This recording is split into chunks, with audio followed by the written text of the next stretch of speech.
My name is Richard Stanton. I am 70 years old, and until recently I believed I had built a legacy worth leaving behind. As the founder of a nationwide supply chain logistics firm based in Denver, Colorado, I spent my entire life securing a future for my family. But 3 months ago, the foundation of my life cracked, and tonight the entire structure collapsed. I was standing in the grand ballroom of my estate celebrating my 71st birthday. The room was filled with the Denver elite business partners, politicians, and friends. A string quartet played softly in the background, and waiters moved through the crowd with trays of champagne. I stood near the center of the room with my wife of 40 years, Patricia. She wore a stunning emerald green gown, her silver hair perfectly styled. Standing nearby were our 35-year-old twins, Lucas, who serves as my chief operating officer, and Rachel, a dedicated pediatrician. I thought we were the picture of a successful, loving family. That illusion was shattered by the sound of breaking glass. The music stopped abruptly. Conversations died. I turned to see my sister-in-law, Monica, storming toward me. She was trembling with rage, her face flushed red, holding a broken champagne flute in her hand.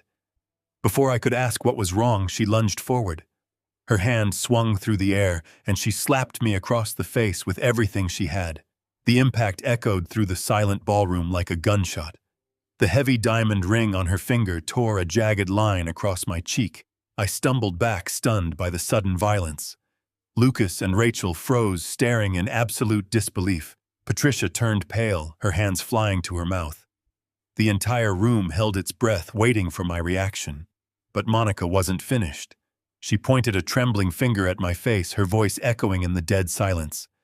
"Don't act so superior, Richard." She screamed, her voice shrill and unhinged. "You have no right to cut off my money. You don't even belong in this family. You don't share a single drop of blood with anyone here. You are not their real father. You are just a sterile old man who had to adopt them to feel like a man." The words hung in the air, thick and poisonous. The silence in the ballroom became suffocating. I could see the shock on the faces of my guests. I saw the confusion and hurt in Lucas and Rachel's eyes as they looked from Monica to me and then to their mother. Patricia looked like she was about to collapse. She reached out, trying to grab Monica's arm. "Monica, stop. Are you crazy?" She hissed, desperation clear in her voice, but Monica shoved her away. "No, Patricia. Let him hear the truth. He thinks he can just cut me off and pretend he is the patriarch of this family. He is nothing but a fraud." I stood there, the sting of the slap pulsing across my cheek. I slowly raised my hand and touched the wound. When I pulled my fingers away, there was a smear of bright red blood. I pulled a pristine white handkerchief from my breast pocket and calmly wiped the blood from my face. I didn't shout. I didn't lose my temper. Instead, I looked at Monica, then at Patricia, and I smiled. It wasn't a kind smile. It was cold, calculated, and devoid of any warmth. It was the smile of a man who had already won the war. "Since you brought it up, Monica," I said, my voice quiet, yet carrying easily across the silent room. "I think this is the perfect time to give Patricia her anniversary gift. To understand how we arrived at this moment of public humiliation and revelation. I need to take you back. Back exactly 3 months. Back to the day the first domino fell, unraveling, a 35-year-old lie that destroyed my marriage and forced me to confront the darkest betrayal imaginable. It all started on a quiet Tuesday afternoon in my home office. If you are just tuning in, and this story of family betrayal and long-held secrets resonates with you, please hit the like button. Let me know in the comments where you are watching from today. Your support means everything as I share the hardest chapter of my life. 3 months ago, I was sitting in my home office, a room lined with mahogany bookshelves and smelling faintly of old paper and leather. I was reviewing the quarterly financial reports for my firm and cross-referencing our personal accounts. I have always been meticulous with numbers. You don't build a $100 million company by ignoring the details. As I scanned the statements for our joint retirement trust, a specific transaction caught my eye, and my heart skipped a beat. a withdrawal of $450,000. It had been transferred out 2 weeks prior. A sum that large moving without my knowledge was impossible unless someone with direct access had authorized it. And the only other person with that access was Patricia. I printed the statement, my hands steady despite the sudden spike of adrenaline. I walked out of the office and found Patricia in the sunroom, arranging a bouquet of white lilies. She looked up, offering me a warm, familiar smile. I placed the paper on the glass table between us. "Patricia," I said, keeping my tone neutral, "can you explain this transfer, $450,000 from the retirement trust?" She glanced at the paper, and I watched the color drain from her face. Her hands began to tremble, and tears welled up in her eyes almost instantly. "Richard," she whispered, her voice cracking. "I am so sorry. I didn't know how to tell you." She sat down heavily, burying her face in her hands. I waited, giving her the space to explain. When she finally looked up, her face was a mask of devastation. "It's Monica," she said between sobs. "She has been diagnosed with a rare form of pancreatic cancer. The doctors here said there is nothing more they can do, but there is an experimental treatment clinic in Switzerland. It costs a fortune. Richard and she didn't have the money." I stared at her, absorbing the information. "Monica dying. Why didn't you tell me?" I asked. "Why hide it? Because you were in the middle of that massive warehouse expansion in Texas," she cried, reaching for my hand. "You were so stressed, working 80-hour weeks. I didn't want to add to your burden." And Monica was so ashamed. She begged me not to tell anyone, not even you. "I just wanted to help my sister Richard. Please forgive me. She promised to pay it back when she sells her house in the suburbs." It sounded plausible. Patricia had always been fiercely protective of her younger sister, and I had indeed been overwhelmed with the Texas expansion. I squeezed her hand gently. "You should have told me, Patricia. We are a team. But I understand why you did it. We will get through this." She hugged me tightly, her tears soaking my shirt. "Oh, thank you, Richard. You are a good man." I held her, playing the role of the supportive husband. But as I looked over her shoulder out into the manicured garden, my eyes grew cold. My gut, the same instinct that had guided me through ruthless corporate negotiations for decades, was screaming at me. Something was profoundly wrong. The timeline felt off. And more importantly, I knew Monica. She was a woman who lived for drama and attention. If she were truly dying, she wouldn't hide it out of shame. She would use it to demand sympathy and resources from everyone around her. The lie was perfect on the surface, but underneath it felt rotten. And I realized in that moment, holding my weeping wife, that I needed to find out exactly where that $450,000 had gone. The morning after I'd discovered Patricia frantically texting on that burner phone, I sat at the breakfast table sipping my coffee as if nothing had changed. The sunlight poured through the large bay windows, casting a warm glow over the kitchen island. Patricia stood by the marble counter, humming softly to herself as she arranged a bowl of fresh fruit. She looked so serene, so perfectly composed. It took every ounce of discipline I had cultivated over my 70 years to maintain my own mask of calm. I took a slow sip of my coffee and cleared my throat. "Patricia," I said, injecting just the right amount of stress into my voice. "I received some terrible news from the office this morning. We are facing a massive logistical crisis at the Chicago distribution hubs. The entire supply chain is bottlenecking, and my executives are panicking." She turned to face me, her brow furrowed in a perfect display of wifely concern. "Oh, Richard, that sounds awful. What does this mean for us?" "It means I have to leave," I replied, setting my mug down with a heavy sigh. "I need to be on the ground in Chicago to sort out this mess. It is going to take at least 2 weeks of intensive round-the-clock work. I hate to leave you here alone, especially with everything you are going through with Monica's illness." I watched her carefully, waiting for the micro-expressions that would betray her true feelings. For a fraction of a second, a flicker of pure relief danced across her eyes. It was there and gone so quickly that anyone else would have missed it. But I was looking for it. She immediately rushed to my side, placing her hands gently on my shoulders. "Do not worry about me for a single second," she said, her voice dripping with artificial sweetness. "Your company needs you. You built that business from the ground up, and you have to protect it. I will be perfectly fine here. I plan to spend my time at home reading and praying for Monica's recovery. You just focus on fixing your supply chain." She practically pushed me out the door. Within an hour, my bags were packed, and she was waving goodbye from the front porch as my driver pulled the town car out of the long, winding driveway. I rolled down the window and waved back, maintaining the illusion until the heavy iron gates of my estate closed behind us. As soon as the gates clicked shut, the warm, loving husband vanished. "Change of plans, Marcus," I said to my driver, leaning forward against the leather partition. "Do not take me to the airport. Take me to the downtown executive suites.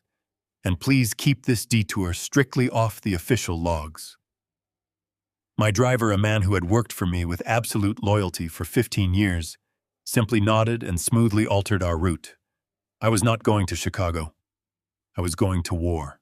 30 minutes later, I walked into a discreet, high-security luxury hotel in the heart of downtown Denver. I bypassed my usual corporate credit cards and paid for a 2-week stay in a penthouse suite using a private account Patricia knew nothing about. The suite was quiet, sterile, and entirely disconnected from my personal life. It was the perfect command center. I dropped my suitcase on the floor, walked over to the expansive glass windows overlooking the city skyline, and pulled out my cell phone. I had 2 critical calls to make.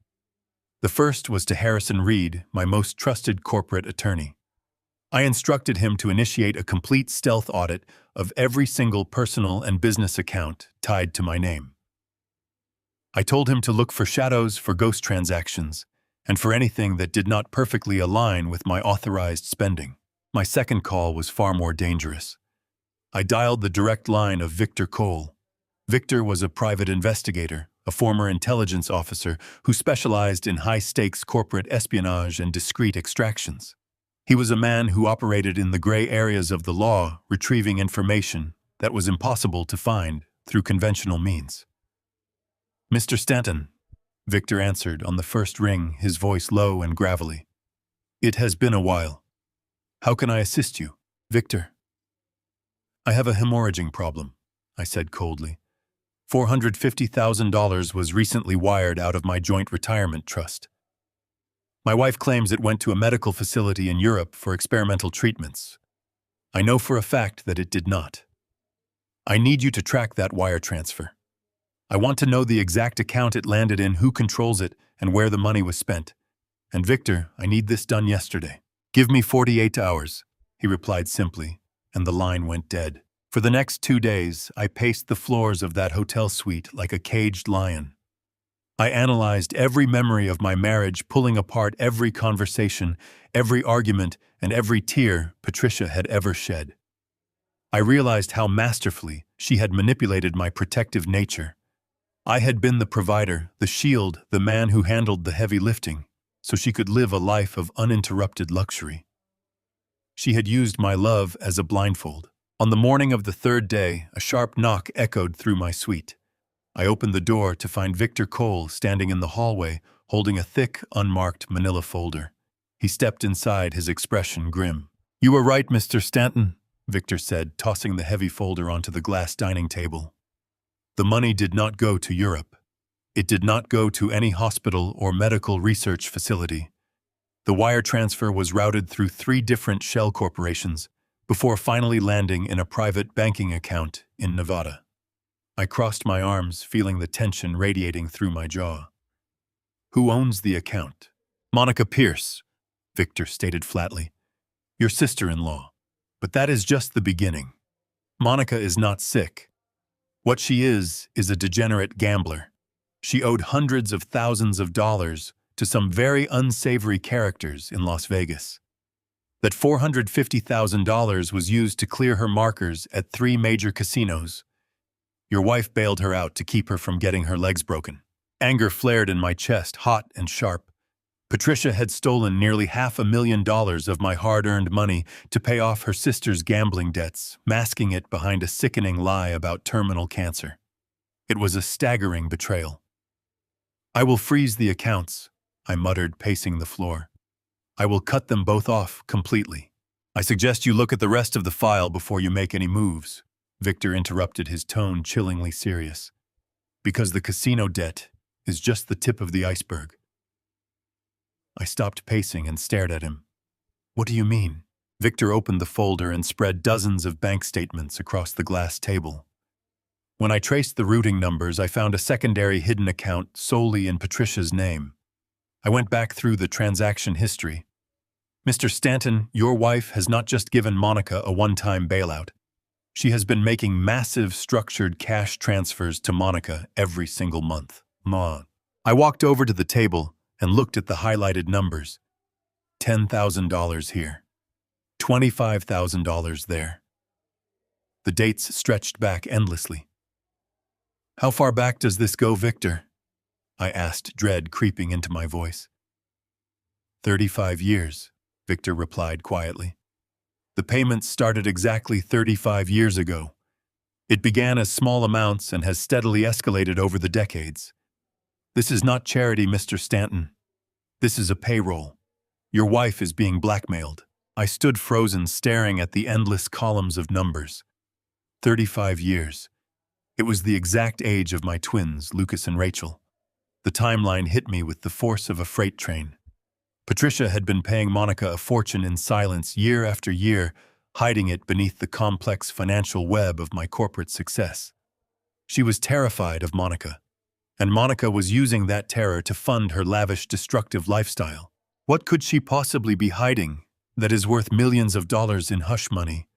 I whispered to myself, the reality of the situation suffocating me. Whatever secret they shared, it was the foundation of this entire conspiracy.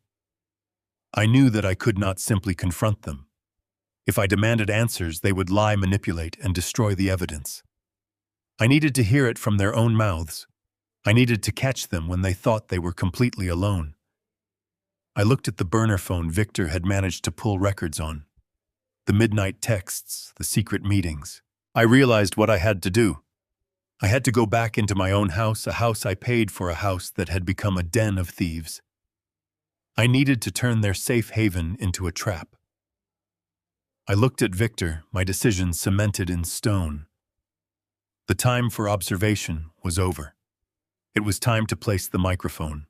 The sun had completely dipped behind the Rocky Mountains by the time I pulled my unassuming rental car onto the quiet, tree-lined street a few blocks from my estate. I turned off the engine and sat in the darkness for a moment, gathering my thoughts. It was a strange, unsettling feeling to sneak into the very home I had spent decades paying for, but the situation demanded absolute secrecy. I knew the security system intimately. I was the one who had hired the contractors to install it, and I had insisted on a master override code that only I possessed, one that left no digital footprint on the primary logs. I slipped out of the car and walked briskly through the crisp night air and sticking to the shadows along the manicured hedges. I bypassed the main gates using a small side entrance near the guest house. The estate was eerily quiet. I punched the override sequence into the keypad by the terrace doors. A faint green light blinked, granting me silent access. I moved like a ghost through the grand hallway, my heart beating with a steady, controlled rhythm. I headed straight for the sunroom. It was an elegant space filled with natural light during the day, featuring a heavy oak coffee table situated between two plush velvet sofas. It was here every Tuesday and Thursday afternoon that Patricia and Monica enjoyed their private tea. I knelt on the expensive Persian rug and reached under the thick edge of the oak table. I pressed the voice-activated micro-recorder firmly against the wood, ensuring the adhesive gripped tightly.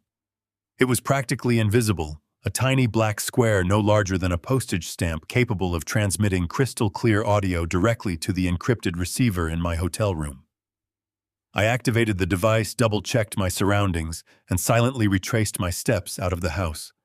I drove back to my downtown hotel, locked the door to my suite, and set the receiver on the glass desk.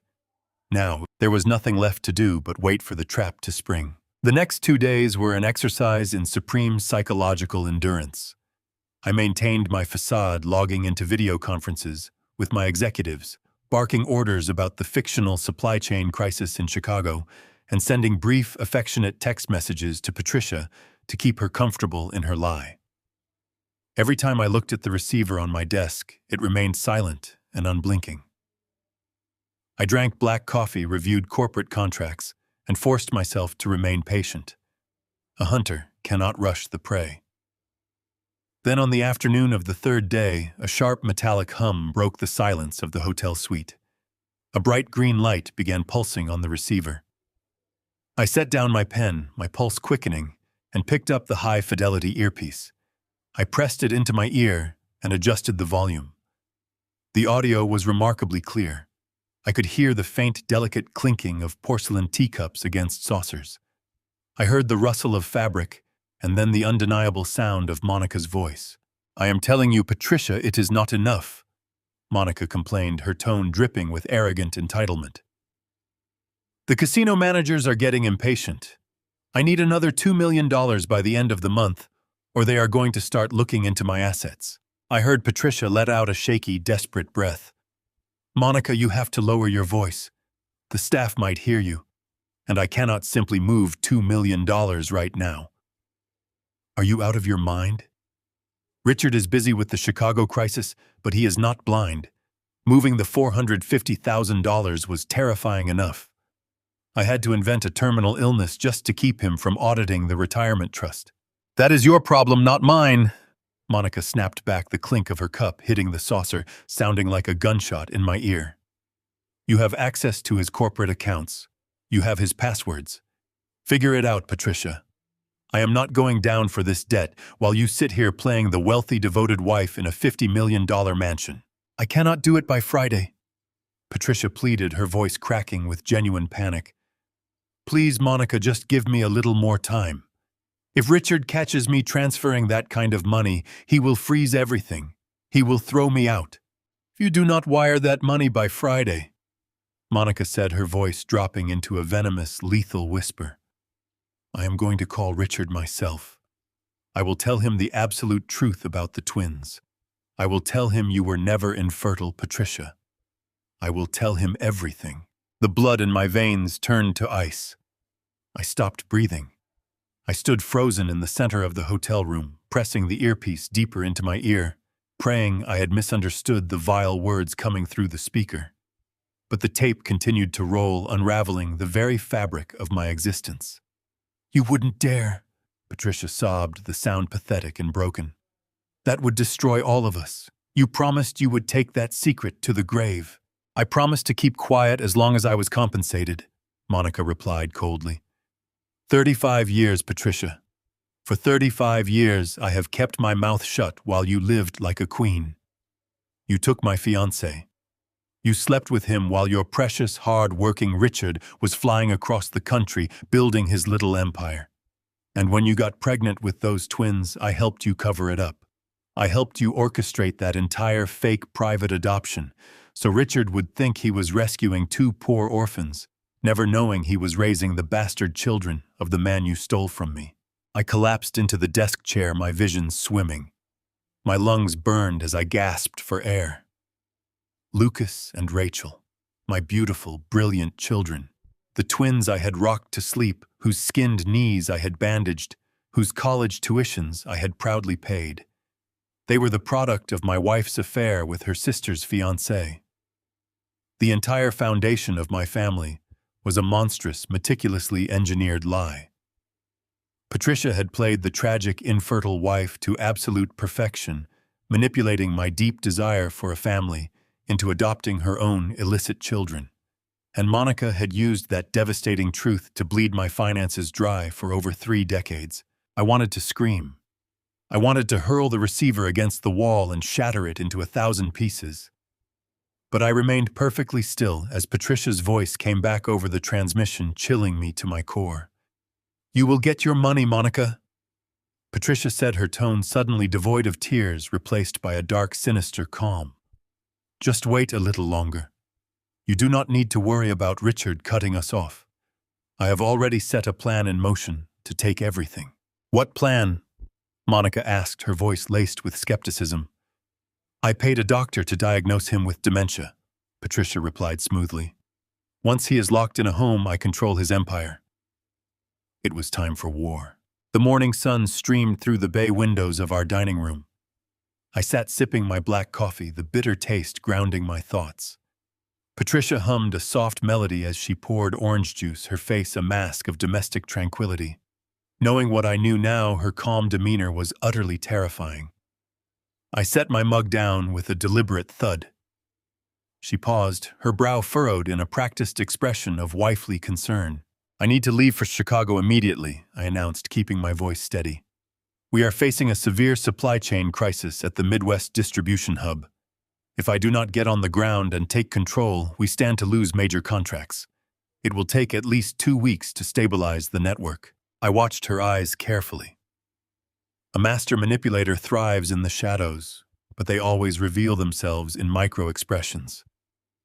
For a fleeting fraction of a second, an undeniable spark of pure relief ignited in her gaze. She quickly masked it with a sigh of exaggerated sympathy, walking over to stand behind my chair. She placed her manicured hands gently on my shoulders. "Oh, Richard. That sounds absolutely dreadful," she murmured, her voice dripping with artificial sweetness. "You have been working so hard. What does this mean for our weekend plans?" "Everything has to be canceled," I replied. "I hate to leave you here alone, especially with everything you are going through with Monica and her experimental treatments. Do not worry about me for a single second," she insisted, practically pushing me toward the hallway. "You built this company, and you have to protect your legacy. I will be perfectly fine here. You just focus on fixing your warehouses. I will go pack your bags right now." She hurried up the grand staircase with eager anticipation. Within an hour, my suitcase was packed. She stood on the porch waving goodbye as I loaded my luggage into the trunk. I waved back, maintaining the illusion of the devoted executive, until the heavy iron gates of my estate clicked shut behind me. As soon as my car merged onto the main road, the warm, supportive husband vanished entirely. The facade was completely gone. I drove straight to Denver International Airport, navigating the morning traffic with cold precision. I pulled into the long-term parking garage, taking the spiraling ramps to the top floor. I parked my car in a shadowed corner, locked the vehicle, and walked away. I bypassed the ticketing counters, ignored the security checkpoints, and walked directly out to the commercial taxi stand on the lower level.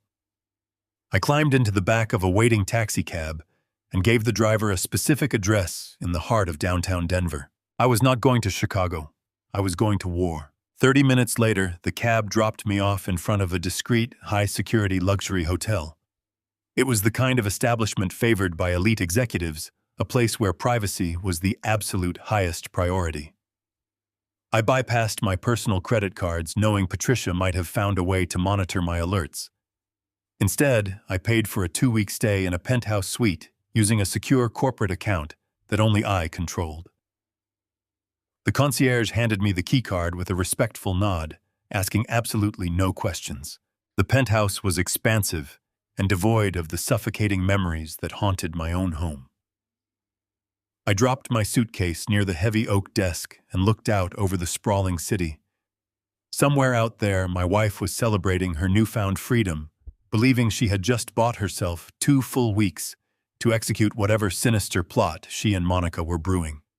She thought she had successfully removed me from the chessboard. She had no idea I was simply changing my vantage point. I sat down at the desk and pulled out a secure mobile phone I had purchased entirely in cash on my way to the hotel. I needed allies who operated with the same cold, ruthless efficiency I was about to employ. I dialed the first number. The phone rang twice before a gruff, gravelly voice answered. "Victor Cole," the voice said. "Victor, it is Richard Stanton," I replied. Victor was a private investigator I had retained decades ago during a particularly vicious corporate acquisition. He was a former intelligence operative who specialized in forensic accounting surveillance and unearthing the darkest secrets of highly protected individuals. He was exactly the man I needed. Mr. Stanton, Victor said, shifting to immediate professionalism. To what do I owe the pleasure? I need your services. Victor and I need them to begin right this second, I instructed. I require a microscopic investigation into my sister-in-law, Monica Pierce. I need to know every single financial transaction, every known associate, and every specific location she has visited in the last 6 months. She is supposedly receiving experimental treatments for terminal pancreatic cancer, but I firmly believe that is a complete fabrication. I want you to follow the money. Find out exactly where my $450,000 went. Furthermore, I need you to place my wife Patricia under discreet round-the-clock surveillance. I want to know who she meets, what burner phones she uses, and where she goes when I am supposedly out of town. Consider it done, Victor replied without hesitation. I will put my best team on it immediately. You will have a preliminary report within 48 hours. Where should I send the findings? I gave him the exact address of my secure hotel room, emphasizing the absolute critical need for flawless secrecy. I finally ended the call, feeling a grim sense of satisfaction. The hounds had been released. Next, I dialed the private number of Harrison Reed. Harrison was my most trusted corporate attorney, a brilliant shark-like legal mind who had protected my supply chain empire from countless hostile takeovers. He was fiercely loyal not just to my company, but to me personally. Richard Harrison answered warmly. I thought you were handling a crisis in Chicago today. The crisis is not in Chicago. Harrison, I said, leaning back in my chair. The crisis is inside my own home. I need you to clear your schedule for the next 2 weeks.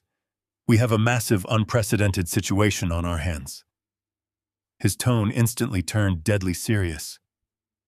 Tell me everything. I explained the unauthorized withdrawal from the retirement trust. I detailed the fabricated story about Monica's terminal cancer, my sighting of her at the luxury boutique, and the burner phone incident in the middle of the night. I laid out every single piece of the puzzle I had gathered so far. Harrison remained silent for a long moment, processing the magnitude of the betrayal. Richard, this is systematic financial exploitation. If your wife and her sister are colluding to drain your assets using fraudulent medical claims, we are looking at severe legal implications. Do you want me to freeze the joint accounts immediately? No, I commanded. If we freeze the accounts now, we show our hand. They will panic. We must let them feel safe until the trap is set and ready.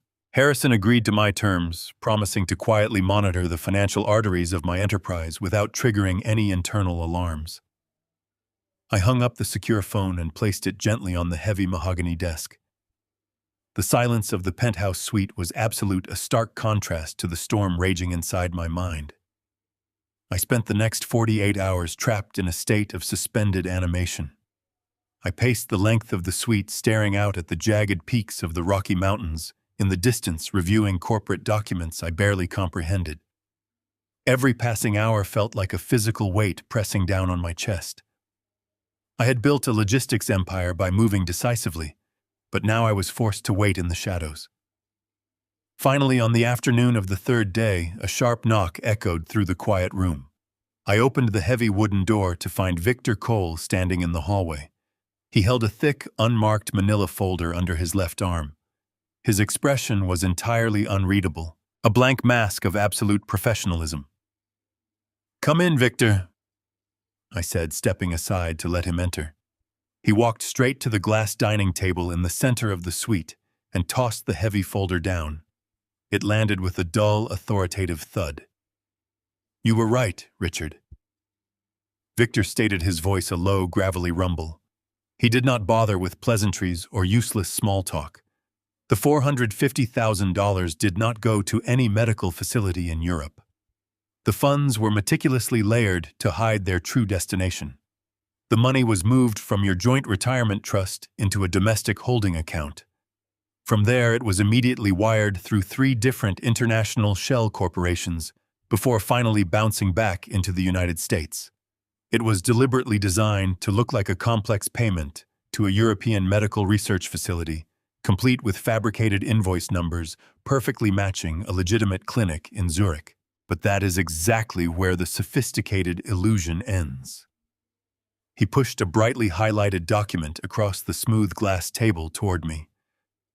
I leaned forward, my eyes rapidly scanning the harsh black text. The money never crossed the Atlantic Ocean, Victor continued. Its final destination was an offshore-style private banking account based in Nevada. Specifically, an account fully and exclusively controlled by your sister-in-law, Monica Pierce. I stared at the name printed clearly on the official banking record. The anger that had been simmering in my gut suddenly flared into a blinding white-hot rage. "She is not sick," I whispered, my voice trembling with a potent mixture of raw fury and absolute disgust. The pancreatic cancer, the tears, the desperate pleas for experimental treatments. It was all a calculated performance just to steal my money. Victor nodded grimly, keeping his gaze locked on mine. "Monica is in perfect physical health. What she is, however, is a degenerate, compulsive gambler. She has spent the last 5 years bouncing endlessly between high-stakes tables in Las Vegas, racking up astronomical, catastrophic losses. 6 weeks ago, she foolishly crossed the wrong people. She owed over $400,000 to an underground syndicate directly connected to some extremely dangerous loan sharks. They were preparing to collect the debt aggressively. Your wife did not pay for a life-saving medical procedure, Richard. She paid a ransom to keep her sister from having her legs shattered in a dark casino parking lot. The extra $50,000 was likely Monica padding her pockets for her next disastrous run at the tables. The sheer audacity of the lie left me momentarily breathless. Patricia had sat in our sunroom weeping genuine tears, playing on my deepest sympathies, all to cover the tracks of a gambling addict. She had weaponized my love and my protective instincts to secretly fund a criminal bailout. I felt a sickening wave of betrayal wash over me quickly, followed by a brutal, unforgiving clarity. I clenched my fists, imagining the intense satisfaction of freezing every account, locking Patricia out of the estate, and watching their fraudulent world crumble into dust. "I will destroy them both," I said, my voice dropping to a dangerous, lethal whisper. "I will call Harrison right now and sever every financial tie. They will not see another dime of my hard-earned money." I reached for my phone, but Victor held up a hand, stopping me. His face was completely devoid of the satisfaction that usually accompanied closing a successful, lucrative investigation.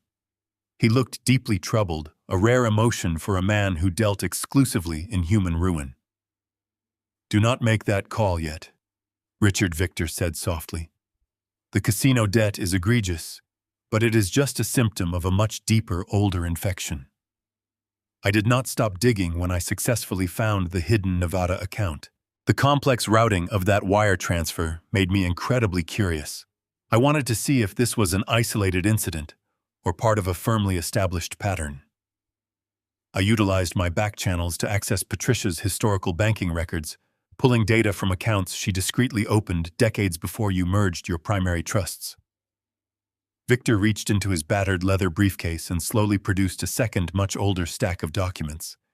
The paper was slightly yellowed, the ink faded, representing financial records that predated the modern digital era.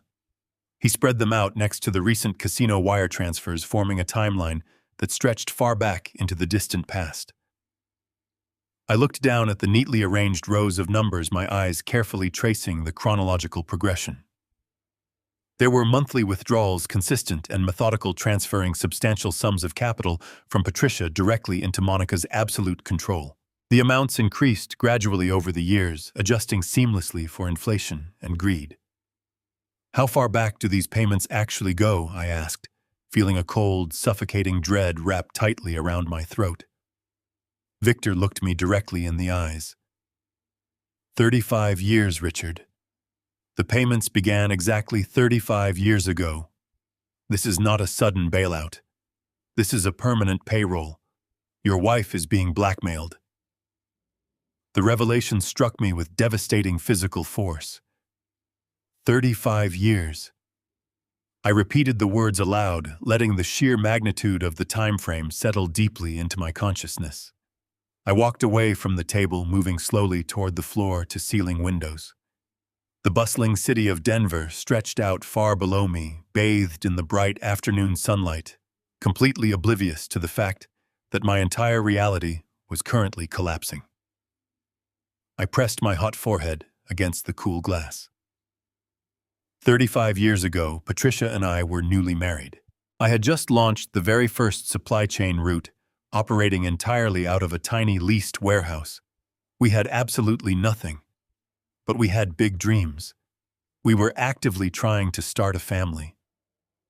My mind raced backward, tearing through the decades, analyzing every milestone, every vacation, every quiet moment we had shared. The secret Patricia was fiercely hiding was not about our current fortune. It was about something deeply personal.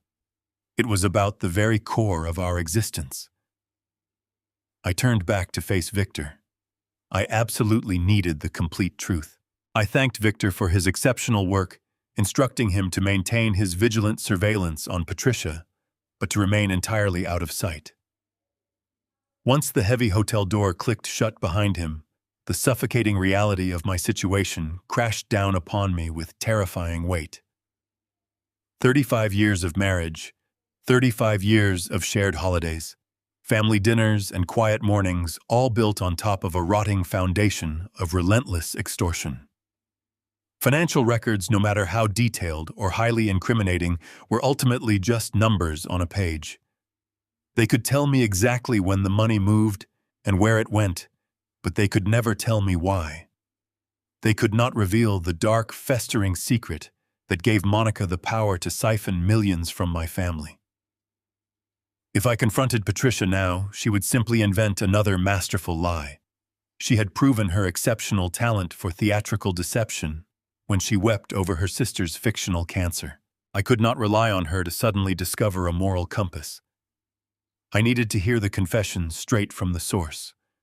I needed to catch them in their natural habitat, stripped of their masks when they believed they were completely alone and secure. I knew their routines intimately.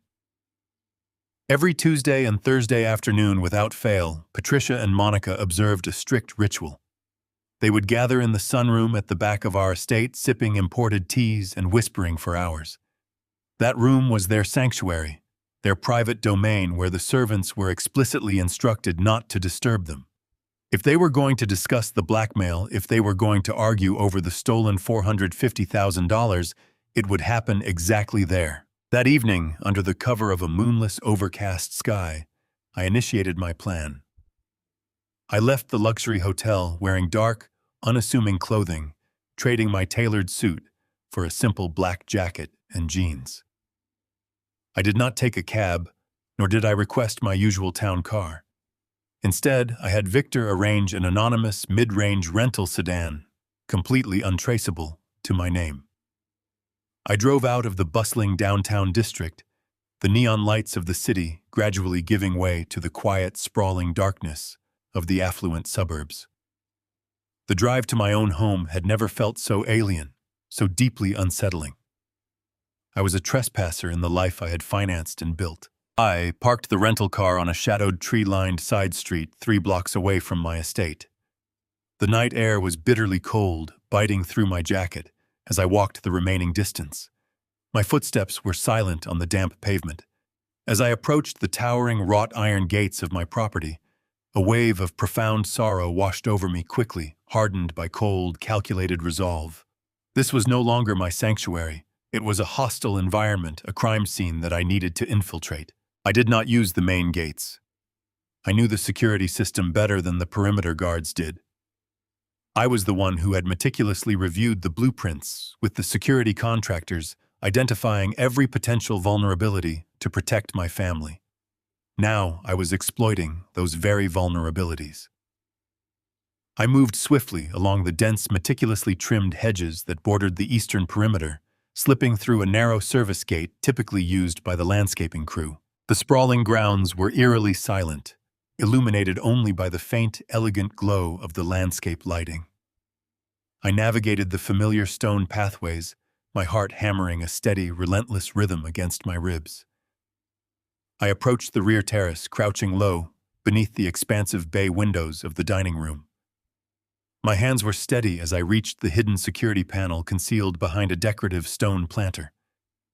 Patricia believed the alarm system was impenetrable, but she did not know about the master override sequence. I had explicitly requested a hardwired bypass code for catastrophic emergencies, one that would disable the local sensors without triggering an alert at the central monitoring station or logging the entry on her smartphone application. I punched in the 7-digit sequence. The small indicator light shifted from a harsh blinking red to a steady welcoming green. The perimeter sensors went dormant. I slipped a specialized key into the heavy glass terrace door and turned it with agonizing slowness. The lock disengaged with a barely audible click. I pulled the door open just enough to slide my body inside, immediately enveloped by the familiar comforting scent of my own home. The ambient warmth of the house stood in stark contrast to the chilling reality of my mission. I stood frozen in this grand hallway for a full minute, listening intently. The house was dead quiet, save for the low rhythmic hum of the central heating system. Patricia was asleep in the master suite on the second floor, completely oblivious to the fact that her husband had returned like a phantom in the night. I moved with deliberate, practiced silence, avoiding the floorboards I knew would creak. I navigated the darkened corridors purely by memory, passing the antique grandfather clock and the framed family portraits that now felt like mocking reminders of a stolen life. Finally, I reached the sunroom. The space was bathed in the pale, ethereal light of the city, glowing against the overcast sky. It was an elegant room featuring a magnificent heavy oak coffee table positioned perfectly between two plush, oversized velvet sofas. This was the epicenter of their secrets.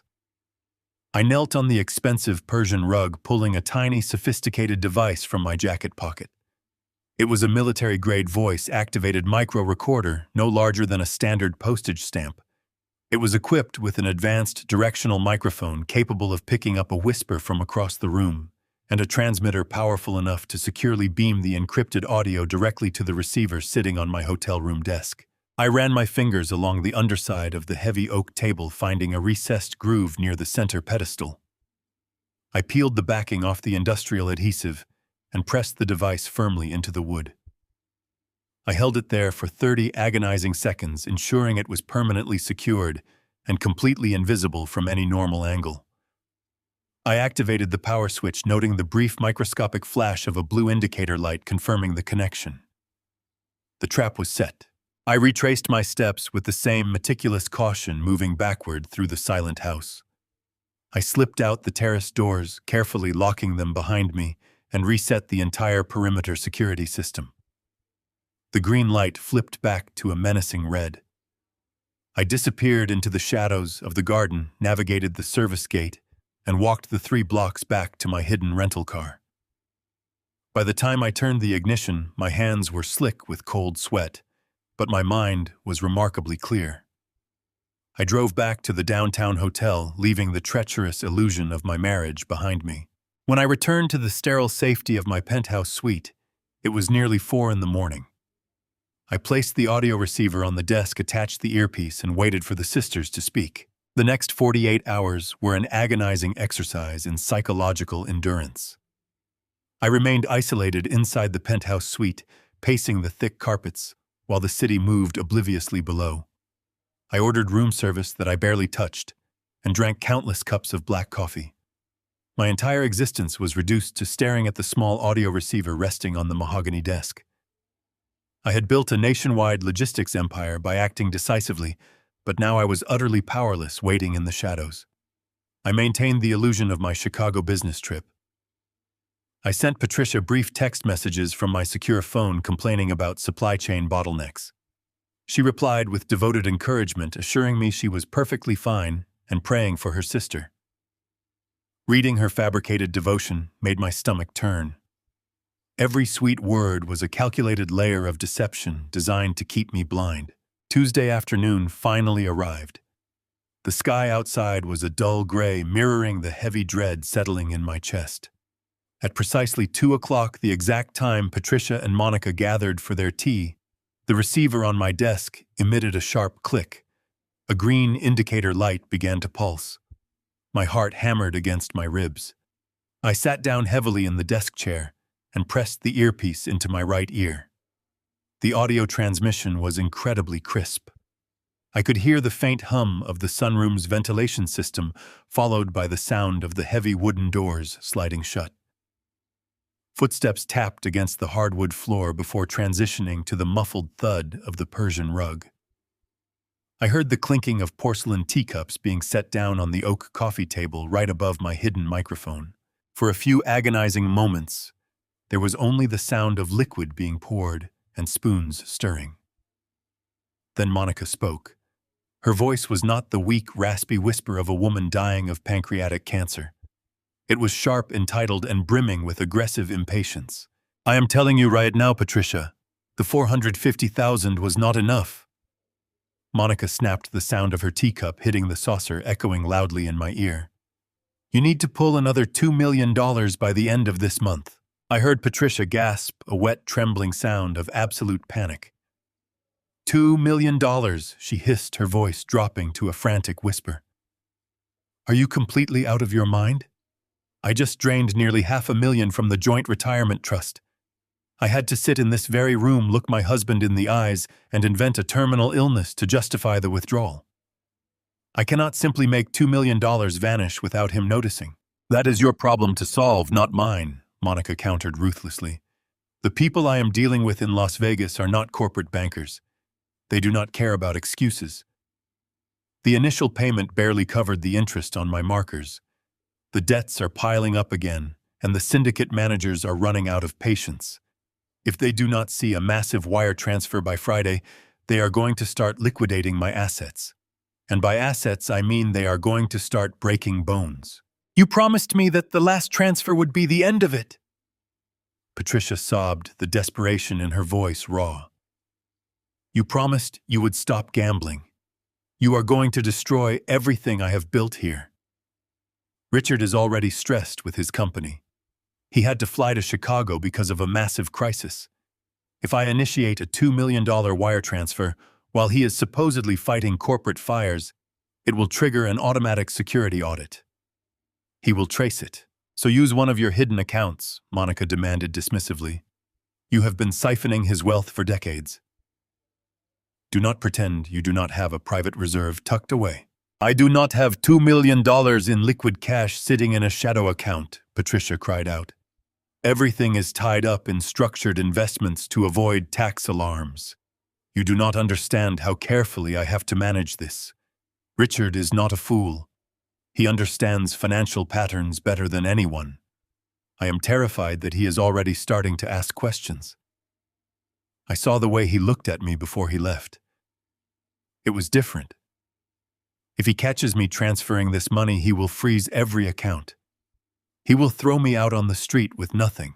He will throw you out anyway if I do not get my money," Monica said, her tone suddenly shifting from impatient to venomously cold. The silence that followed her statement was heavy and suffocating. I sat frozen in the hotel room, my hands gripping the armrests of my chair so tightly my knuckles ached. "What are you saying?" Patricia whispered, her voice trembling with genuine terror. "You swore to me. You promised on our mother's grave that you would never use that against me." "I promised to keep my mouth shut as long as I was compensated for my silence," Monica replied, her words dripping with malice. "For 35 years, Patricia, I have played the role of the unstable sister while you lived like absolute royalty. I watched you inhabit a $50 million estate. I watched you wear diamonds and fly on private jets. I kept my mouth shut while you took everything. But I am not going to let loan sharks tear my life apart while you sit in this sunroom sipping tea. Please, Monica, I am begging you." Patricia wept. "I will find a way to get you 50,000, maybe 100,000 by next week. Just give me time to slowly move the funds through the corporate charity accounts. Please do not do this. It would destroy him. It would destroy us." "100,000 is pocket change," Monica spat. "I need 2 million and I need it by Friday. If I do not have confirmation of that wire transfer from the Nevada bank by noon, I am going straight to Richard. I do not care if he is in Chicago or Denver. I will find him and I will tell him the truth." "No," Patricia wailed, the sound bordering on a hysterical shriek. "Yes," Monica growled. "If you do not wire the money, I will tell him the truth about the twins. I will look your husband right in his trusting eyes and tell him that you were never infertile. I will tell him that the tragic medical diagnosis you faked 36 years ago was just a convenient lie so you could orchestrate that fraudulent private adoption. I will tell him that Lucas and Rachel are not the abandoned orphans he thought he was rescuing. I will tell him they are your biological children, born from the sickening affair you had with my fiancé while Richard was traveling the country, building your fortune." The cold blood in my veins instantly turned to solid ice. The safe world around me seemed to completely fracture and dissolve. I could not breathe. I could not move. The air was forcefully sucked out of the room. My entire life, my children, everything was a monstrous, unforgivable lie. The very next morning, I packed a heavy suitcase and announced an urgent business trip. I kissed Patricia goodbye, drove straight to a discreet downtown hotel, and hired a ruthless private investigator. That same night, I bypassed my own security system and planted a voice-activated micro-recorder under the oak coffee table in her sunroom. Now 2 agonizing days later, I sat paralyzed in my sterile hotel room, pressing the receiver heavily against my ear. The audio was crystal clear. The trap had sprung, and the absolute horror of my 40-year marriage was finally being laid bare completely. I listened as Patricia and Monica argued fiercely over their afternoon tea. Monica was demanding another $2 million, her voice vibrating with venomous entitlement. She claimed her casino debts were piling up again, and she needed immediate cash. Patricia was sobbing, begging her sister to stop the relentless extortion. She cried that I was starting to ask questions, that I was becoming suspicious of the missing retirement funds. Monica did not care. She issued a chilling, lethal ultimatum. "If you do not wire the money by Friday, I am going straight to Richard." Monica snarled through the audio transmission. "I will tell him the absolute truth about the twins," Monica threatened, her words striking me like physical blows. "I will tell him you were never infertile." The blood in my veins instantly turned to solid ice. My breathing stopped. I gripped the edge of the glass desk, my knuckles turning white, as the foundation of my entire reality shattered into a million jagged pieces. "You promised you would take that secret to the grave," Patricia wailed, her voice a pathetic, trembling whimper. "You swore you would never tell him that they are the product of an illicit love affair." "I promised to keep quiet as long as I was compensated for my silence," Monica replied coldly. "For 35 years, I have kept my mouth shut while you lived like absolute royalty. You stole my fiancée, Patricia. You slept with Daniel while your precious Richard was traveling endlessly to build the foundation of his supply chain empire. And when you got pregnant, I helped you orchestrate that elaborate, sickening private adoption. I watched you make Richard believe he was rescuing 2 abandoned orphans because you could not conceive. I watched you hand him the bastard children of my fiancée. I closed my eyes desperately, trying to steady my racing heart. The sheer audacity of her words felt like a fatal puncture wound directly to my chest.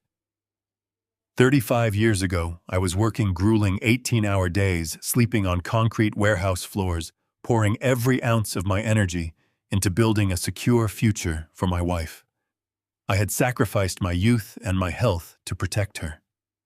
And she had rewarded my back-breaking labor by sleeping with Daniel, a charming, smooth-talking man I barely remembered, who had mysteriously fled the city just before his wedding to Monica completely. Faced with the terrifying prospect of losing the luxurious life I was actively building, Patricia had orchestrated a masterful deception. She played upon my deepest, most vulnerable desires for a family. I remembered the tearful doctor appointments, the devastating diagnosis of her supposed infertility. I remembered holding her hand as she wept, promising her we would build a family together regardless. We traveled to an exclusive out-of-state clinic for what I believed was a highly discreet adoption process. I handed over exorbitant legal fees and signed endless mountains of paperwork, utterly blind to her profound, sociopathic manipulation entirely. I had wept tears of pure joy when the nurses placed two perfect newborn infants into my trembling arms. I had thanked God for the absolute miracle of finding them. I had thanked Patricia for her incredible strength. The entire elaborate production was a theatrical, sickening lie. She had hidden her pregnancy beneath loose clothing and strategic prolonged visits to a secluded wellness retreat. She had purchased the cooperation of corrupt medical professionals to forge the adoption certificates. She had literally handed me her own illegitimate children and smiled warmly while I promised to love and protect them forever happily. And Monica had known everything from the very first day. The sisterly bond they constantly paraded in front of our friends and family was nothing but a transactional hostage situation. Monica had leveraged her broken engagement into a permanent, highly lucrative, hidden pension plan. "You stole my future," Monica snarled through the transmission, her voice vibrating with decades of unhealed resentment. "I lost the man I loved, and I watched you raise his children in a mansion while I struggled to pay my bills. You owe me this money. You owe me every single penny I consistently demand from you." I sat in the dim light of the penthouse, my hands trembling with a cold, focused fury. The $450,000 Patricia had stolen from our retirement trust was merely a drop in the ocean. For over 3 decades, my wife had been quietly siphoning the profits of my relentless labor to silence the woman she had betrayed. Every luxury car, every designer handbag, every lavish vacation Monica enjoyed had been secretly funded by my blood and sweat. I had been unknowingly financing my own humiliation, subsidizing the silence of a woman who completely despised my entire existence. I thought about Lucas, currently managing our European division, with brilliant precision. I thought about Rachel raising my 3 beautiful grandchildren in the suburbs. My love for them had not changed. That was the most painful realization of all. They were innocent victims in their mother's twisted, sociopathic game. They did not know the dark circumstances of their birth. They loved me as their father, and I loved them as my beloved children. Patricia had weaponized my unconditional love to shield herself from the devastating consequences of her prolonged infidelity. She had built her perfect life on a massive landmine, and now Monica was threatening to step directly on the detonator. I listened as Patricia continued to sob, her breathing ragged and frantic. "Please," she begged, her voice degrading into a pathetic, animalistic whimper. "I will figure it out. I will get you the $2 million. Just please, Monica, I need a few days to liquidate some discrete assets without triggering Richard's corporate accountants. If he finds out, he will destroy me. He will take the house, he will take the company shares, and he will make sure the children never speak to me again. I promise you this immediately." "You have until Friday," Monica repeated coldly, the sound of her chair scraping against the floor signaling the end of their meeting. "Do not test me, Patricia. I have absolutely nothing left to lose." I listened to the heavy sunroom doors slide open and shut. The transmission fell silent, leaving me alone with the catastrophic ruins of my reality. I slowly reached up and pulled the earpiece from my ear, letting it drop onto the glass table. I thought I had uncovered the deepest depths of their deception. But suddenly, the audio receiver crackled back to life, broadcasting something anew. I thought I had uncovered the deepest depths of their deception. But suddenly, the audio receiver crackled back to life, broadcasting something anew. "Wait!" Patricia commanded, her voice slicing through the heavy silence of the sunroom. The sound of Monica halting her exit was audible, her high heels squeaking against the polished hardwood floor. "Do not walk out that door yet, Monica. I told you I have a plan to secure everything. You will get your $2 million by Friday, and within a few short months, we will have access to more money than either of us could ever spend in a lifetime." I leaned closer to the receiver on the glass desk, my heart hammering against my ribs. "What kind of plan?" Monica asked, her tone shifting from aggressive impatience to cautious curiosity. "You just spent 10 minutes crying about how terrified you are of him checking the accounts. How exactly do you intend to generate millions of dollars without Richard noticing? He will not notice, Patricia replied, her voice dropping into a chillingly calm, almost clinical register. Because Richard is not going to be in any position to manage his finances, his company, or his own life much longer. I frowned, gripping the edges of the desk. You see, Patricia continued, I have been laying the groundwork for this for the past 6 weeks. Have you noticed how Richard has been slipping lately, how he has been misplacing his car keys, forgetting the dates of our dinner reservations, and completely losing track of minor conversations we have had? A cold realization washed over me. Over the past month, as my suspicions had slowly begun to mount, I had deliberately orchestrated those minor lapses. I had intentionally hidden my own keys in the couch cushions. I had purposefully missed a trivial lunch appointment. I had feigned ignorance during casual morning chats. I did it simply to observe her reactions to see if she would use my supposed forgetfulness as an excuse to handle more of our joint finances. It was a basic counterintelligence tactic to test her boundaries. She had not just taken the bait. She had weaponized my deliberate performance to build a catastrophic narrative against me. He is exhausted from work, Monica said dismissively. He is 70 years old and runs a logistics empire. Forgetting his car keys does not mean he is incapacitated. It does, if a licensed medical professional says it does, Patricia countered smoothly. I have been documenting every single one of his supposed lapses. I have kept a detailed journal of his erratic behavior, his sudden bouts of confusion, and his fabricated memory loss. And more importantly, I have found a doctor who is willing to validate my concerns. My blood ran entirely cold. I stopped breathing, hanging on to her every terrifying word. I met with Dr. Eris Thorne 2 weeks ago, Patricia explained. He is a highly respected private neurologist in Cherry Creek, and he happens to have a very expensive, very discreet gambling problem of his own. I offered him a substantial sum of cash completely untraceable drawn from the same offshore reserve I used for your first casino bailout. In exchange for this generous contribution to his personal debts, Dr. Thorne has agreed to sign a comprehensive, ironclad medical evaluation. He is going to officially diagnose Richard with aggressive early-onset dementia. That is insane, Monica whispered, though there was an undeniable trace of awe in her voice. Even if you get a doctor to sign off on a fake diagnosis, Richard will fight it. He will hire lawyers. He will demand second opinions. He is a billionaire corporate executive, Patricia. He is not just going to let you lock him away.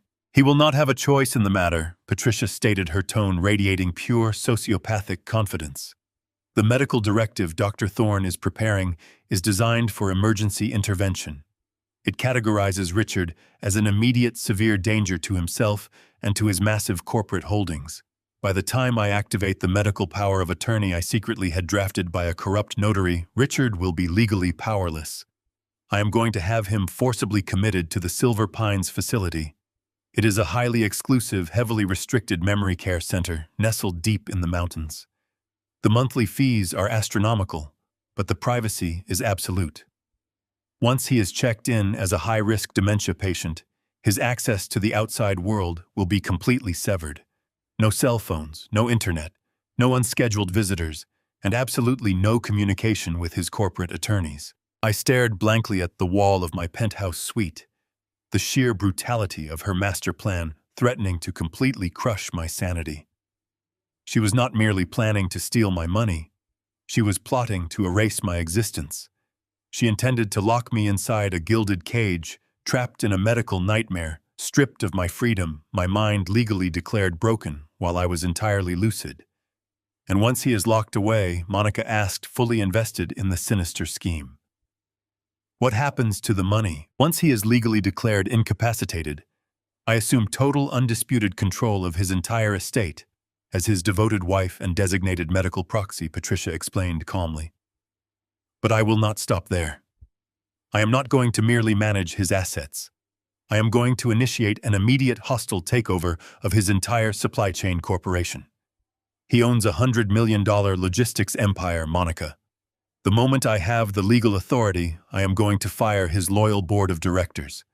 I will bypass his beloved corporate attorney, Harrison Reed. I will trigger the liquidation clauses embedded in the company bylaws. You are going to sell his company, Monica asked. I am going to dismantle it, Patricia corrected her.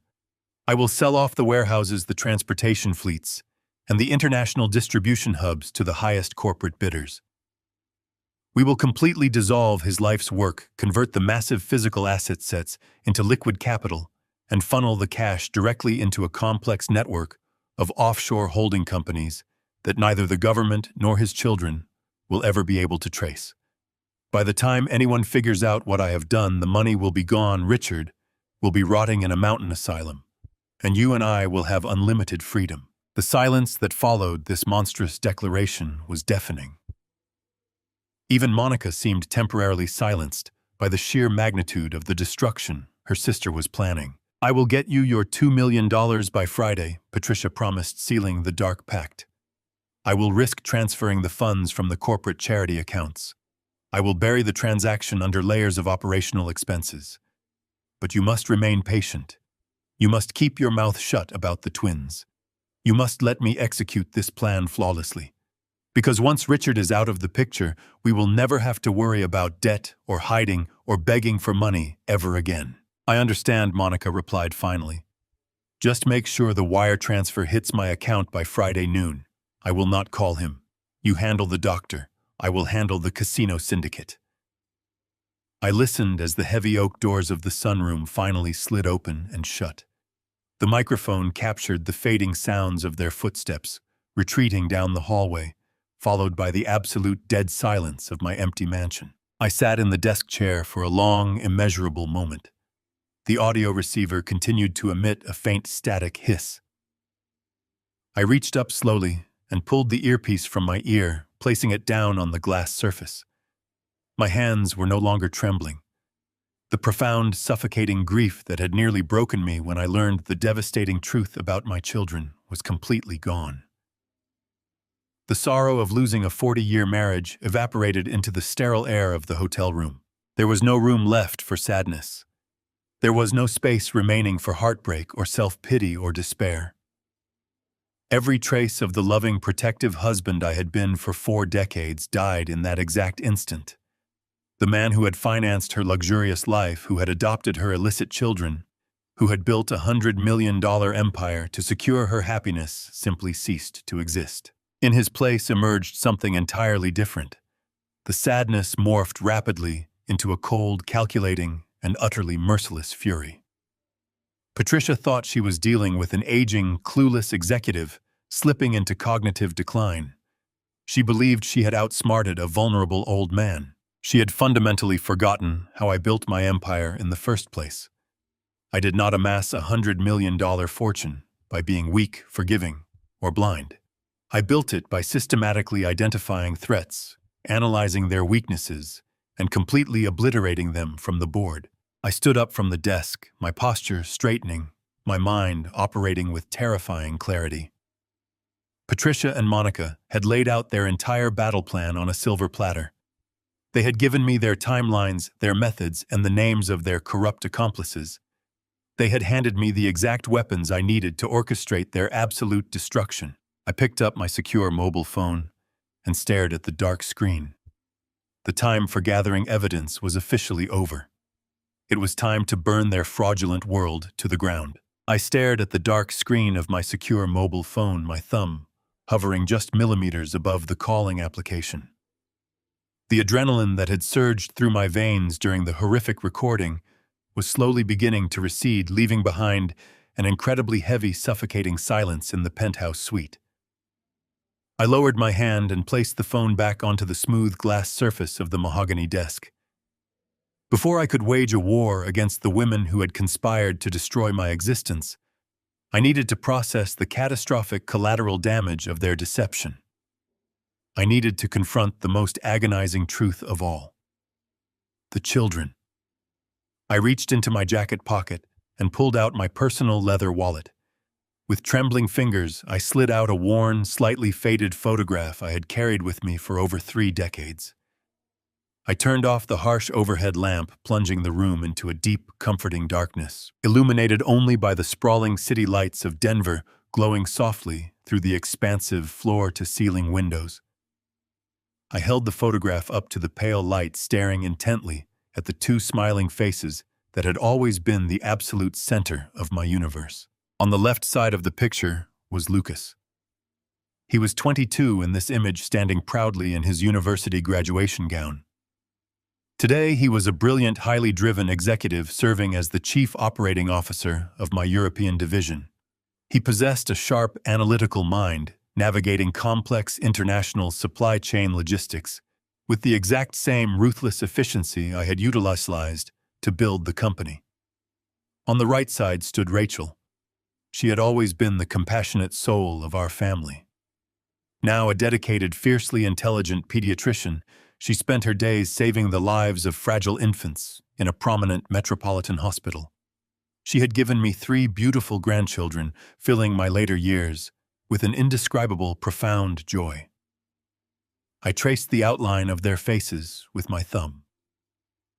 For 35 years, I had searched their features, desperately looking for echoes of my own reflection. I had convinced myself that Lucas shared my determined jawline, that Rachel possessed my intense, focused gaze. It was all a desperate illusion. They did not carry a single drop of my blood.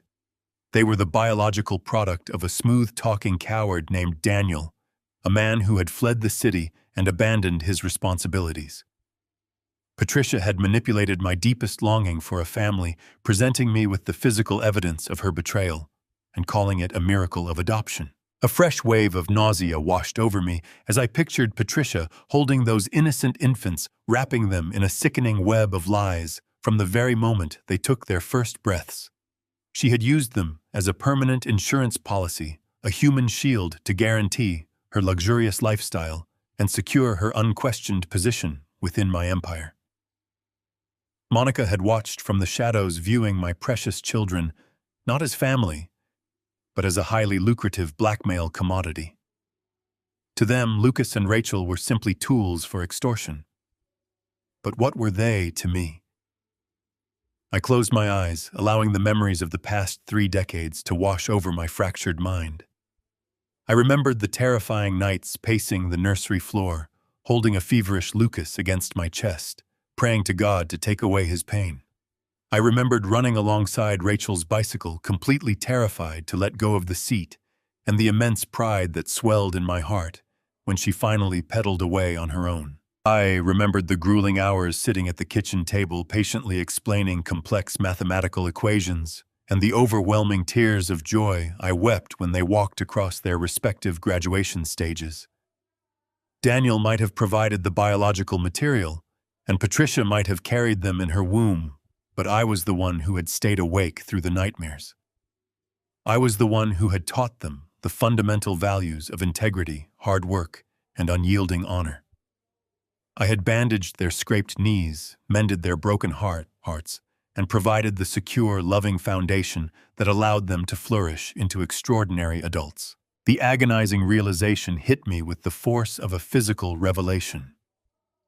Biology was entirely irrelevant. It was a meaningless clinical detail overshadowed by a lifetime of absolute devotion. They were my children in every single way that mattered in this world. I was their father. That was an immutable, undeniable fact that neither Patricia's sociopathic deception nor Monica's venomous extortion could ever erase.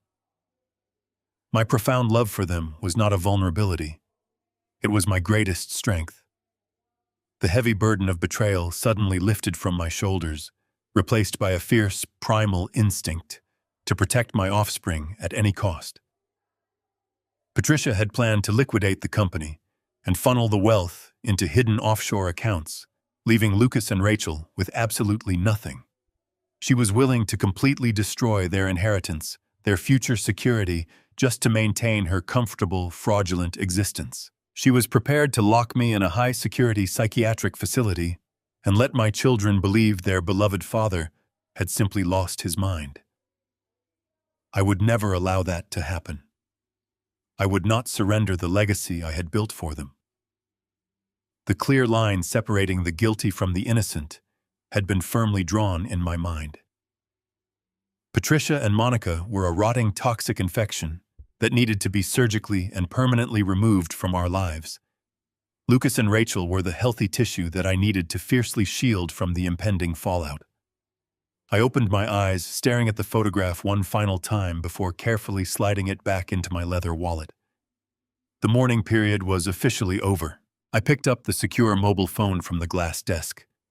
My hand was completely steady, my breathing slow and perfectly controlled. The time for sorrow had passed. It was time for execution. I dialed the encrypted number, listening to the digital rings echo in the quiet penthouse. He answered on the second ring, his voice sharp and alert despite the incredibly late hour. Harrison. I said, my voice completely devoid of any warmth or hesitation. I need you to assemble your elite corporate litigation team immediately. Cancel all of your other obligations. You will work exclusively on my affairs for the foreseeable future. We have finally uncovered the absolute truth, and the reality of the situation is far worse than we initially anticipated. They are planning a hostile takeover under the guise of medical incapacity. I need you to urgently prepare the necessary legal documents to completely restructure my estate and my corporate holdings by tomorrow morning. I need airtight, ironclad protections that specifically insulate my 2 children from any financial fallout. We are going to permanently sever the toxic rot from this family, but we will completely protect the legacy I have built. Harrison paused, clearly absorbing the chilling, absolute resolve in my tone. What exactly are we building, Richard? He asked quietly. I looked out over the glittering, sprawling city below, completely ready to initiate the final sequence. We are not just building a defense, Harrison, I replied. We are building a guillotine. After hanging up with Harrison, I knew the legal machinery of my vengeance was in motion. But the law was only one half of the battlefield. The other half was the profound bond that transcended blood. I reached out to Lucas first. He was in London navigating a complex merger, but the icy urgency in my tone left no room for debate. I instructed him to charter a private flight to Denver immediately. Next, I called Rachel. She had just finished a grueling shift at the pediatric ward. I told her to arrange emergency childcare, pack an overnight bag, and meet her brother at the private aviation terminal.